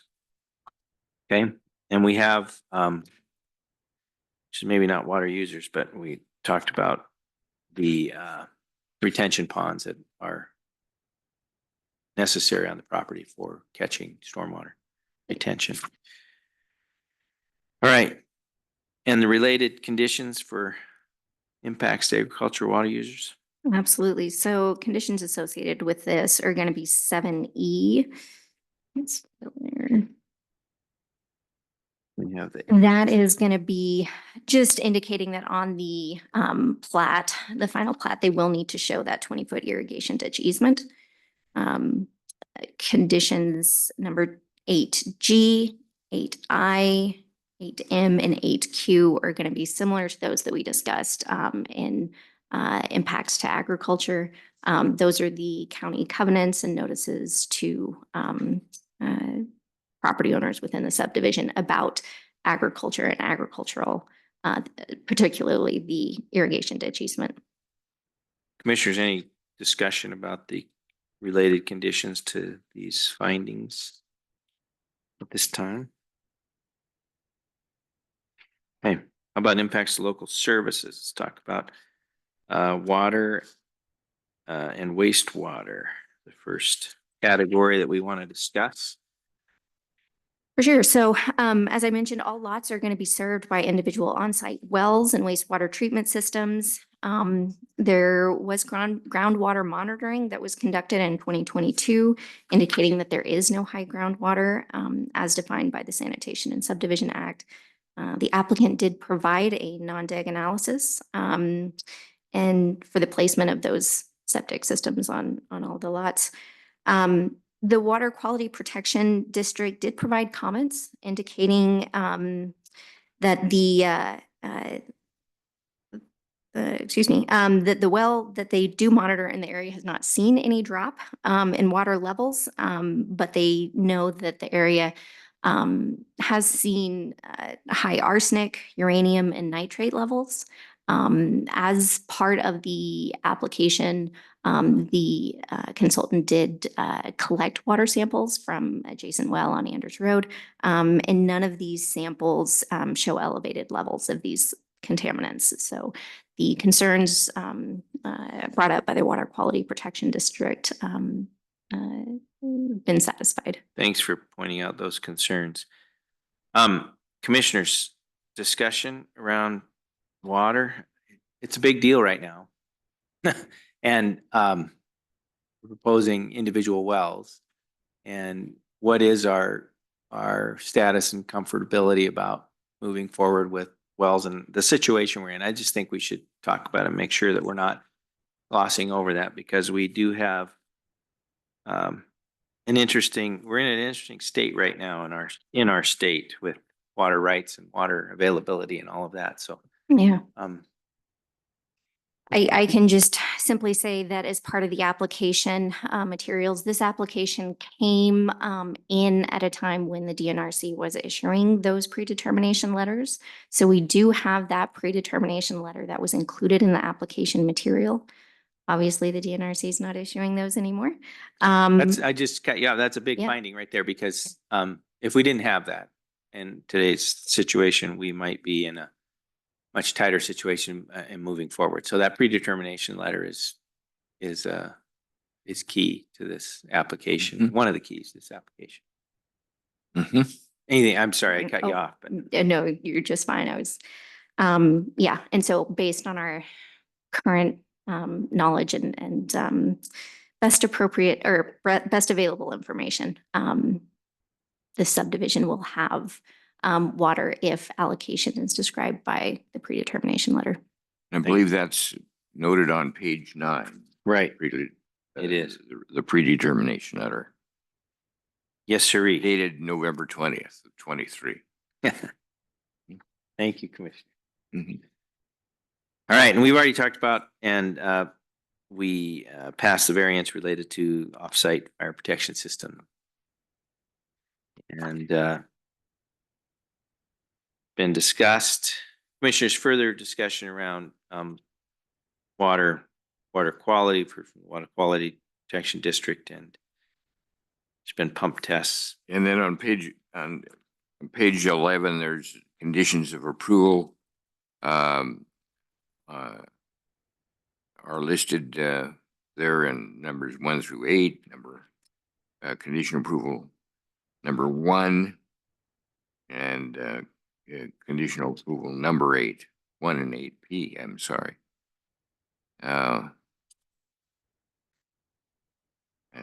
So all those conditions of approval are listed there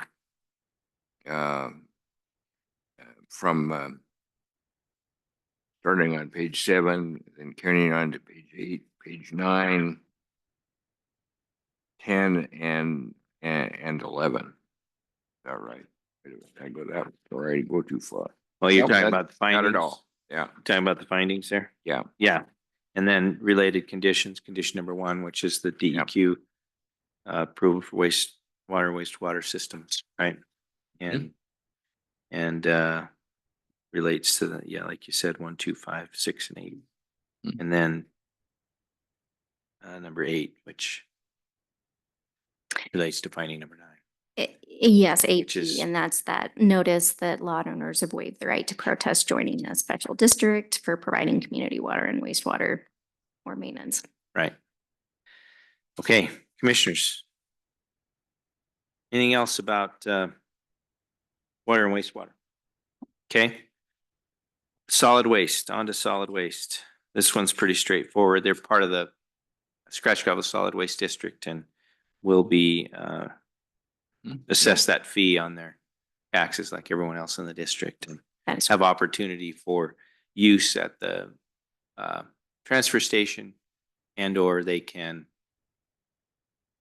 contract themselves with a third party to haul their garbage if they'd like. But the Scratch Gravel Solid Waste District contribution helps run the district, the transfer station, and the landfill. Okay. It gives them opportunity to I think it's I can't remember how much, 1.5 tons, something like that, I think is what our permits allow, okay. if I'm not mistaken. Okay. Anything further, commissioners, about solid waste? No. Okay. Findings regarding mail delivery. Okay. With regard to mail delivery as is standard for all subdivisions, mail delivery location will need to be worked out with the USPS and will be required to meet the design standards of Chapter 11J of the subdivision regulations, and that'll be noted on the final plat. Right. Any considerations there, commissioners? Okay, findings Pretty regarding. straightforward there. Yep, pretty straightforward and standard. Findings around utilities. Yeah, with regard, and I will just say conditions number 6, 7C, and 13B associated with Both. mail delivery. Those are standard conditions, essentially just reiterating you. what I mentioned. With regard to utilities, there are electrical utilities abutting the property, including overhead power along the south and west property lines and gas along York. The applicant will be required to extend utilities underground within the county road and utility easement, and will need to work with applicable utility companies prior to road construction. If there are any additional utilities that are needed to easements that are needed to accommodate utilities, these will need to be shown on the face of the final plat. Right, and typically we now do that where, as the subdivision being planned, and work with the utility companies to say this is where we need an easement, and then those will show up as they bring the final plat forward. They'll show those. This is where we've worked it out with the utility companies to have easements and where they're putting their utilities. Okay. Questions about that, commissioners? Or comments? No, pretty. I like that we do it this way now. We used to put in all the utility easements at the outset, and then the utility companies would come in and use the ones they want, and the other ones would be left and unnecessary. So now we do it, plan your utilities and plan those easements as you need them. Commissioners, all right. And I think that conditions 4, 7, and 8, 13 discuss utilities. We'll talk about those when we get to the conditions. Findings of fact regarding roads and traffic.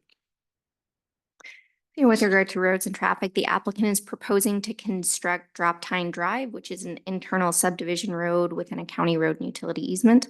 It will terminate in a hammerhead turnaround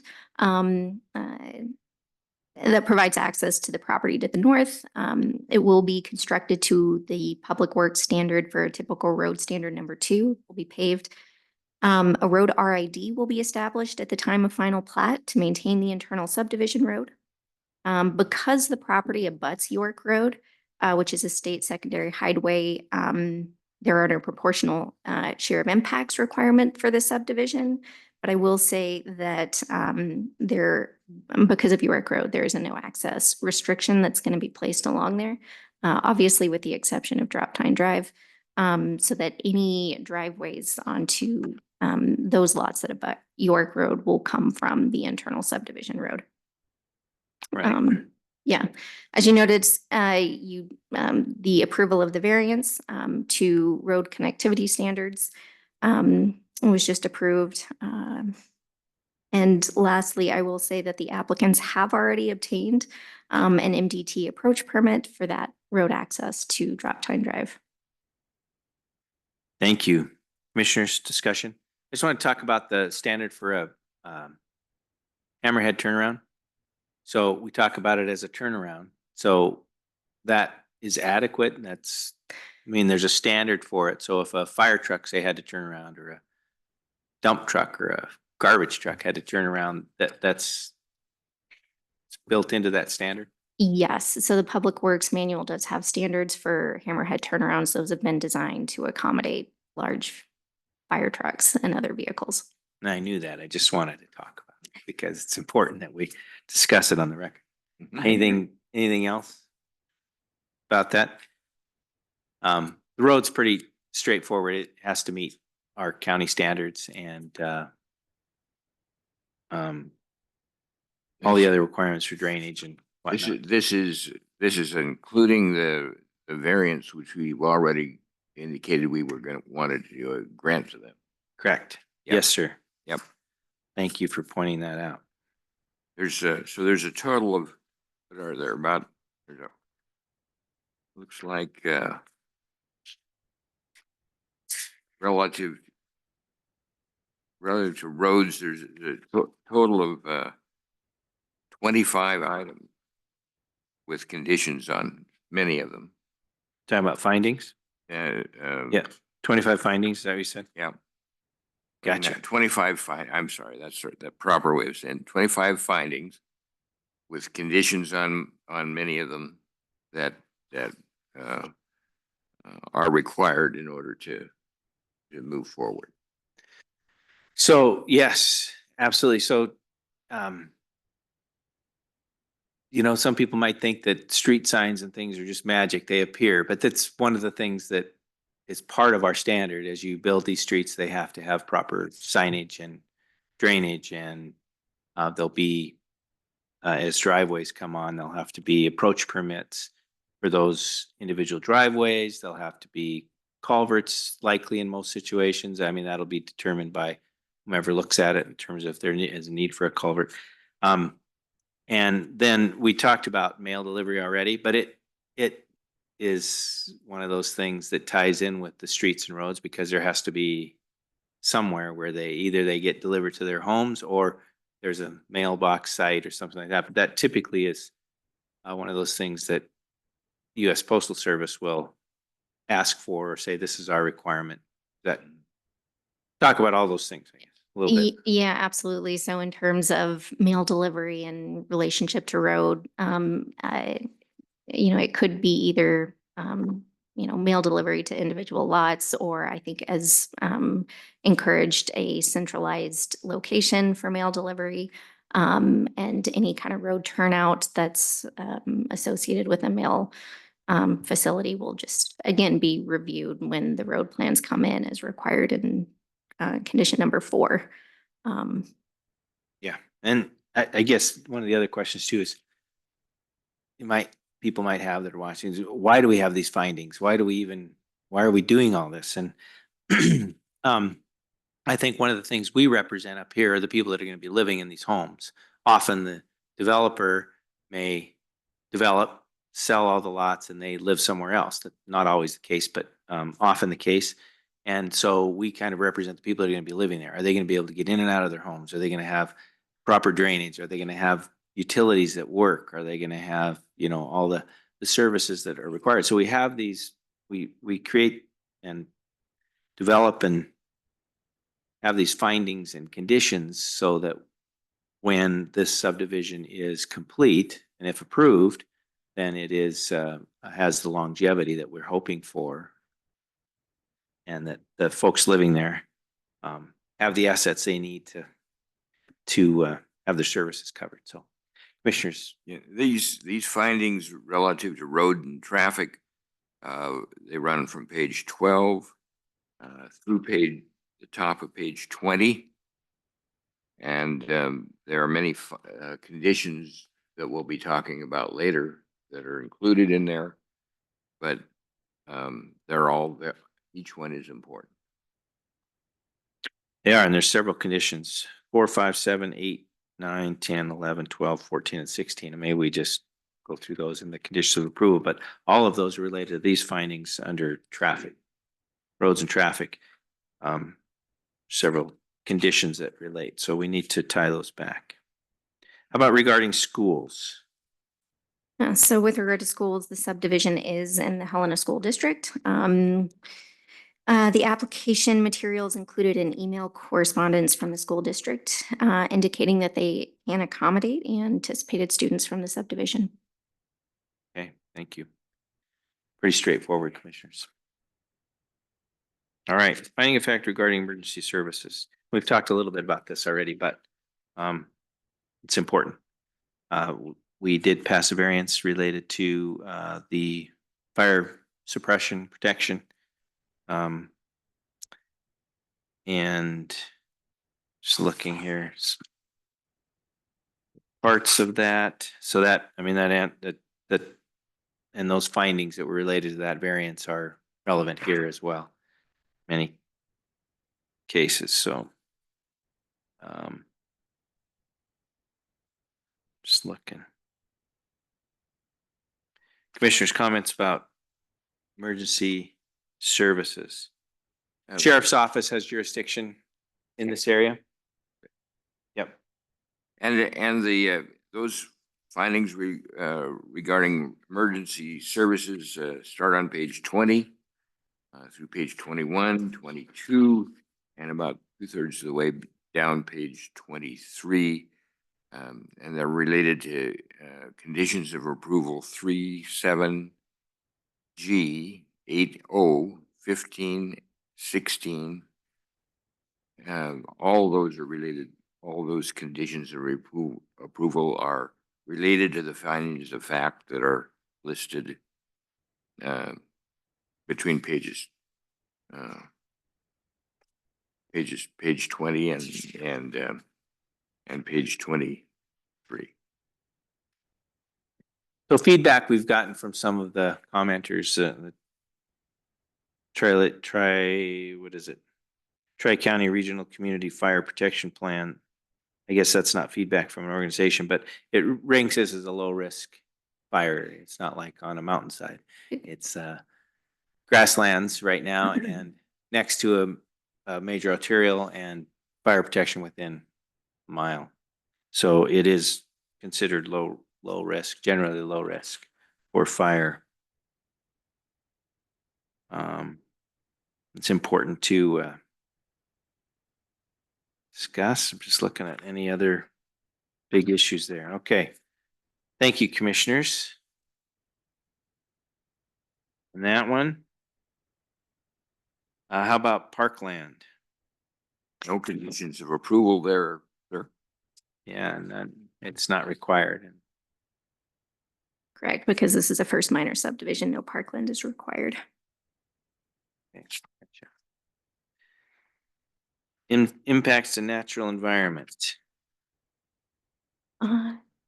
So as you noted, Mr. Commissioner, the property is relatively flat. There's no mapped floodplains, high groundwater, high voltage power or gas lines, or contaminated soils or toxic waste on sites or nearby.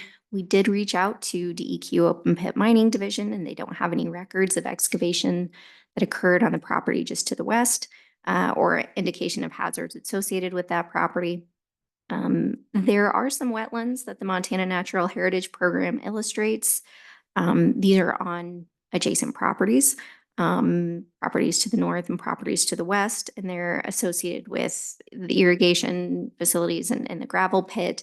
And so no buffers or setbacks are required per our subdivision regulations. As I mentioned, the Water Quality Protection District did provide comment that the area may be impacted by uranium, arsenic, and nitrates. But as I also mentioned, the applicant demonstrated that these contaminant levels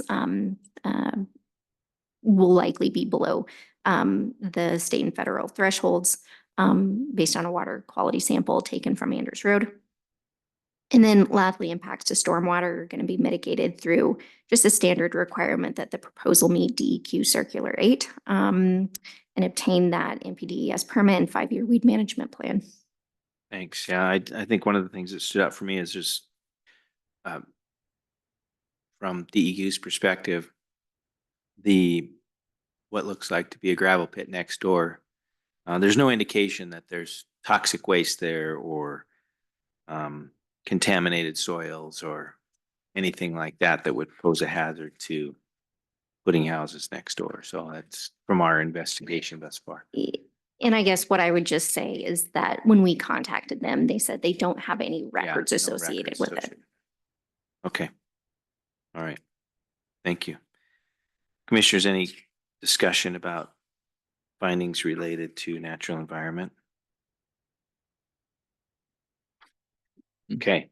Those conditions, again, they're start on the bottom of page 23 and run through most of the way down page 27. Those findings of fact, rather, and the conditions of approval 2, 7F, 8E, 8G, 8I, 10, and 13 all relate to the findings of fact related to the natural environment. And there's some repetitiveness here. I mean, we talked about stormwater, we've talked about the weed management plan, we've talked about the discharge elimination permit, those kinds of things, which get repeated in some of these findings as well that are related to natural environment. So some of that discussion we have, but it's important here as well. So how about impacts to wildlife, commissioners? Anything there? From my review of this, from what I know, nothing jumped out. There's no rivers or streams. There's not a significant population of wildlife living there. There might be some that come through. I'm sure there's deer and antelope and others that come through the site, but wild turkeys probably. Yeah, that could be the case. So finding number 2 related to that in the second paragraph, and just Fish, Wildlife and Parks did make some comments. Yes, that's correct. So Montana Fish, Wildlife and Parks provided a comment, and they just noted that the general area could be kind of, as you say, expected to host white-tailed deer, mule deer, antelope, sandhill cranes, and a variety of other species. And they included a list of recommendations. Those things are recommendations in like wildlife-friendly fencing, containing domestic animals and securing solid waste. These are things that are noted in the covenants. So that condition number 8, Right. and some of, Thank you. specifically 8I, 8M, and 8N. Right. Okay, commissioners, any further comments about? How about findings related to wildlife habitat? Again, they're a little bit repetitive in that, Fish, Wildlife and Parks comments that you just talked about. Speak to that a bit, that there is probably animal life around and in, and this may have some impact, and they're just cautioning folks to make sure that they have wildlife friendly fencing and animals restrained when appropriate and vegetation barrier. There's some kind of some standard stuff, not leaving food out and those kinds of things that are all discussed in this, and of course, bring up the weed management plan again. Commissioners, anything you want to discuss in that realm in terms of findings under wildlife habitat? Impacts to public health and safety. So with regard to public health and safety, property doesn't have any steep slopes. It is relatively flat. There's no unstable soils, rock falls, or slides.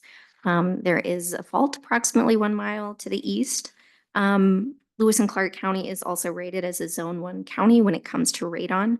And there are covenants which address notification to potential property owners regarding potential radon levels. Property is in the wildland urban interface, but the Tri-County Community Wildfire Protection Plan notes that the property has a low fuel hazard rating. And a vegetation management plan will be required to be recorded at the time of final plat approval. Yeah, again, some repetitive stuff here. We of course passed the variance for that major public health and safety issue, which is the fire protection, and we discussed that thoroughly. I think that's an important one to point out. And then some of these are, again, we've talked about them, the issues with the canal and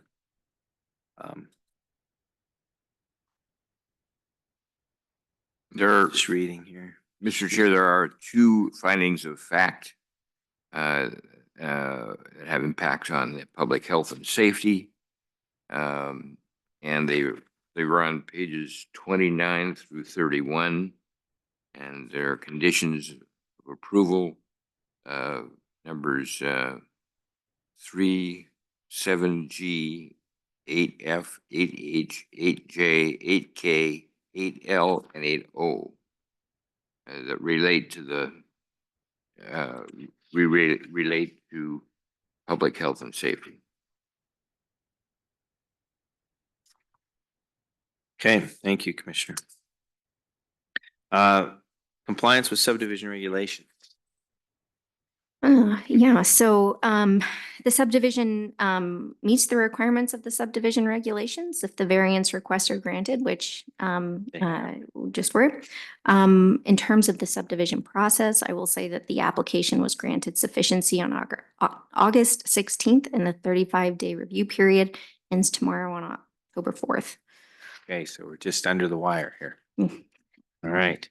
Commissioners, comments about findings related to subdivision regulations. How about survey requirements? Pretty standard, pretty straightforward. There's several survey Yes, survey requirements. So the final plat will need to conform with the survey requirements outlined at MCA and ARMS. And we'll go through the survey review committee and the planning office for review prior to final plat approval. Right. Okay. Commissioners, any questions there?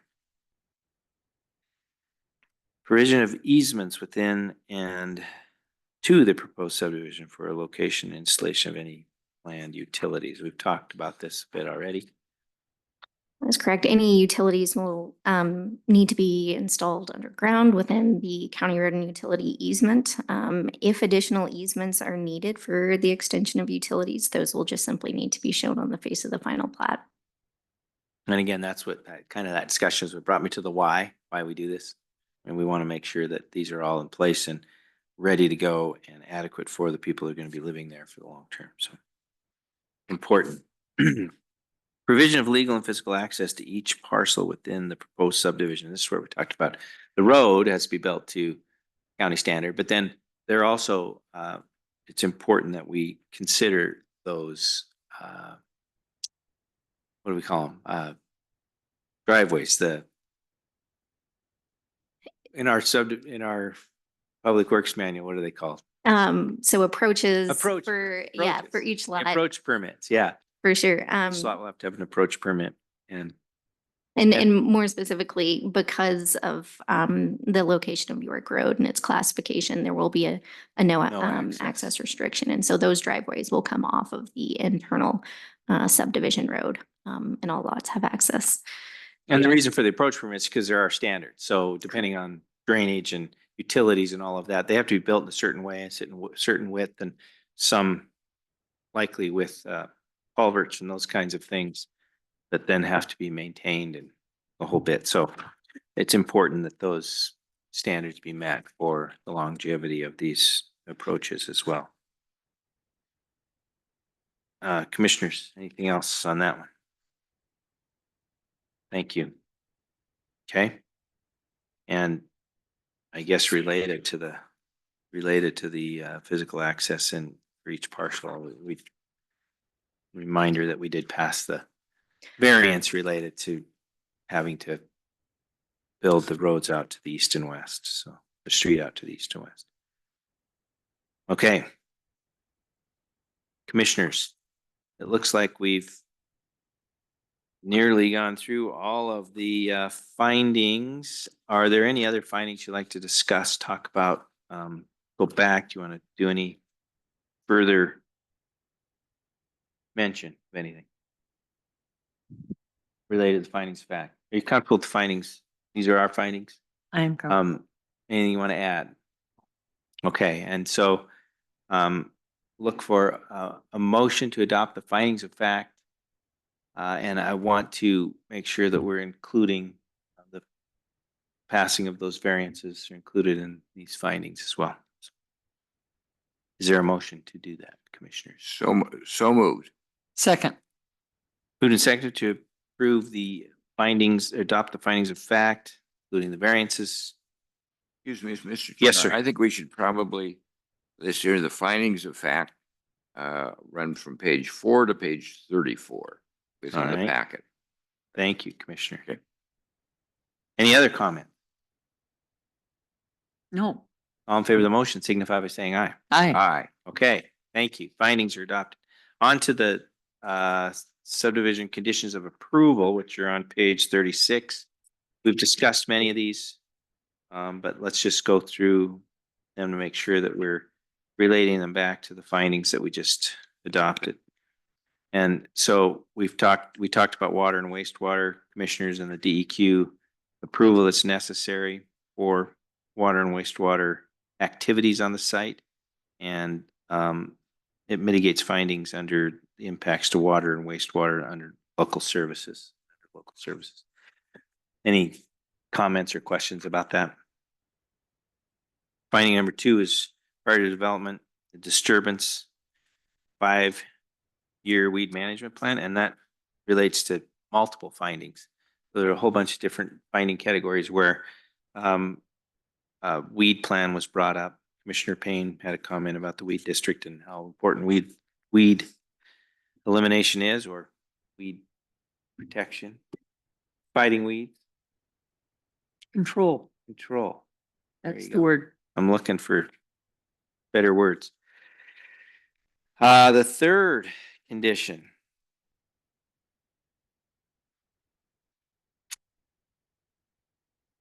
It's related to fire protection.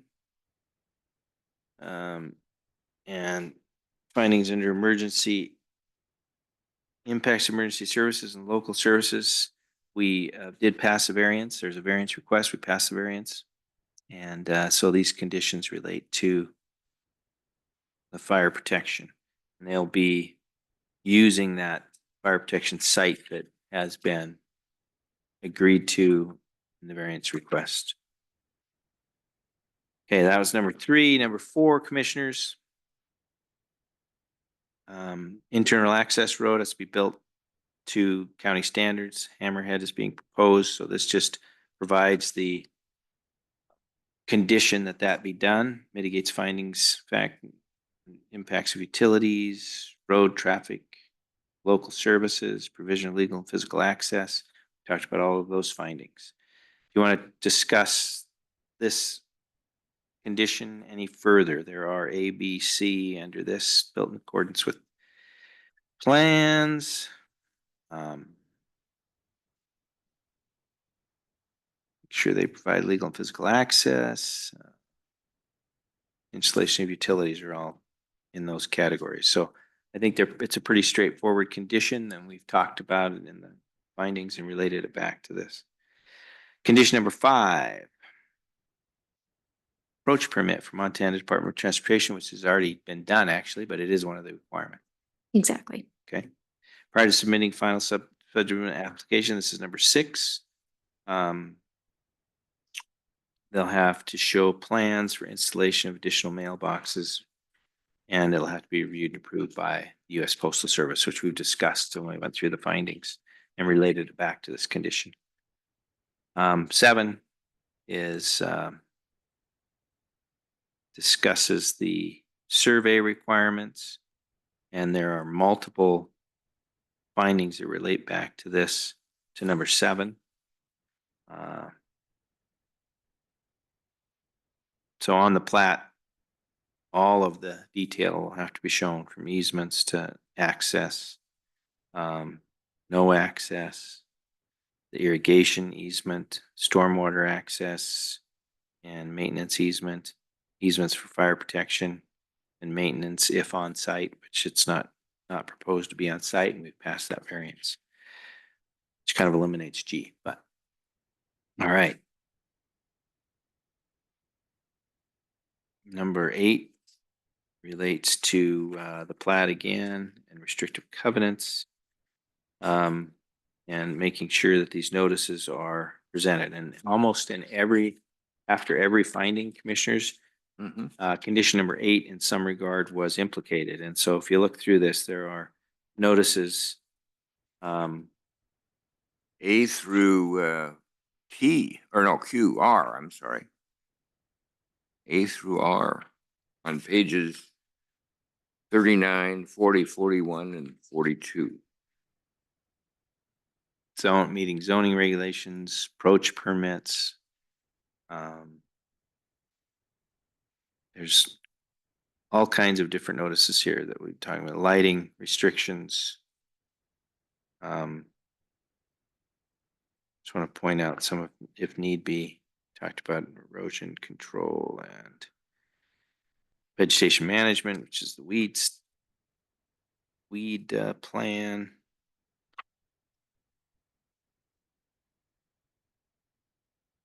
Okay. Radon, spoke to radon, that is high radon area, and it's fairly standard now. New homes have radon exhaust or elimination systems. Suppose they don't have to, but almost always in resale, and they're going to need that.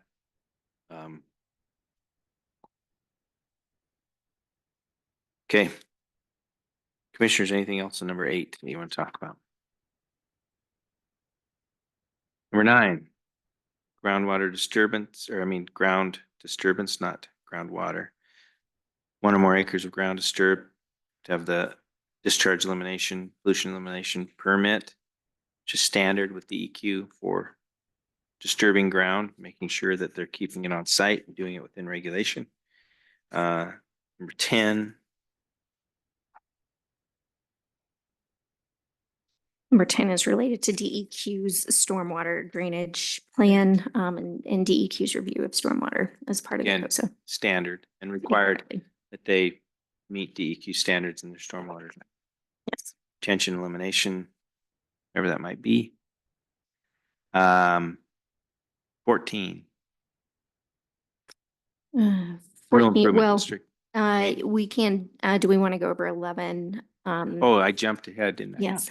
I'm sorry. So 11 is regard to the signing plan for traffic Yeah. control and street you. identification signs. Again, a standard condition. This is something that Public Works will review, and because I believe will also be done in conjunction with MDT. Yeah. As a condition of the MDT approach permit. And we talked about that when we were talking about findings as well. So, Exactly. Yes, thank you. Condition number 12 addresses county, the city county address coordinator and approval for road names. In this case, Drop Time Drive. Condition number 13 talks about having any improvements that are required to be installed by the time of final plat, and any work including vegetation management plan, weed management plan, the MPDES permit, mail delivery, and utilities. Oh, 14. See, now we're on Knew 14. we'd get there. There we go. I was skipping ahead. Absolutely. So condition number 14 talks about internal road RID, which is pretty standard, and the need to have that established at the time of final plat. Condition number 15, it talks about the need to create or amend an RID for maintenance, preservation, or repair of fire protection systems. Again, if one is installed on site, they were granted that variance. If they, do decide they want to install something on site, they can. Otherwise, that is not necessary if a fire protection system is maintained by the Fire Protection Authority having jurisdiction. Right. That condition will be met Exactly. via the variance. And they'll be paying to sustain that system through being part of the fire district. They'll have a fire district fee on their, Correct. the people who live there will every year that contributes to the fire district. Yeah, condition 16. number 16 addresses address assignments and just requires that those be assigned by the city county address coordinator and address plaques installed as required by the city county address coordinator prior to final plat approval. Okay, 17. 17A just requires that the developer provide proof that property taxes and special assessments have been paid for the current tax year. And they own the property. Yeah. And then also provide documentation that they are the lawful owners of the property at the time of final plat. Okay, and number 18 is pretty standard. Always when we give preliminary approval to a subdivision, we give them 3 years to try and finish the conditions of approval and bring back a final plat. But they could have opportunity to come at that time and ask for an extension, which would be considered by the commission at that time. Right? That is correct, yes. Okay, and is that the last one? That is the last condition, 18 conditions of approval. Commissioners, is there any further discussion about the conditions of approval? And I guess just in front of you, step 9, this is kind of an in-between step. It's just a motion to adopt the conclusion that the proposed subdivision will have adverse impacts on the impact criteria. And so because there are these impacts, these conditions of approval are necessary to mitigate those. Right, thank you for that. Is there a motion? One thing I would Oh, sure. like to bring up, it seems it would be, to me, it would be appropriate to have Mr. and Mrs. Mitchell state that they are familiar with all of these conditions and that they accept the conditions of approval. That either they or their representative had a chance to look them over and they're willing to commit to them. If you want to just If one of you would come up to the Yeah, if you microphone, just- that'd one be of you would great. come. Just if you'd state your name for the record and then answer Hi, that question. I'm Jim Mitchell, my wife Michelle. We've looked over all those conditions and stuff, and they seem like we can comply with all of them and get them all done and get things going. Thank you. Thank you very much, Thanks. and we're happy to. I think the commission's happy to have done those 2 variances for you to help out as well. All right, commissioners, there's a proposed motion or a sample motion on the screen. We need to, is there one of you that'd like to make that motion right now? Please. Yes, Mr.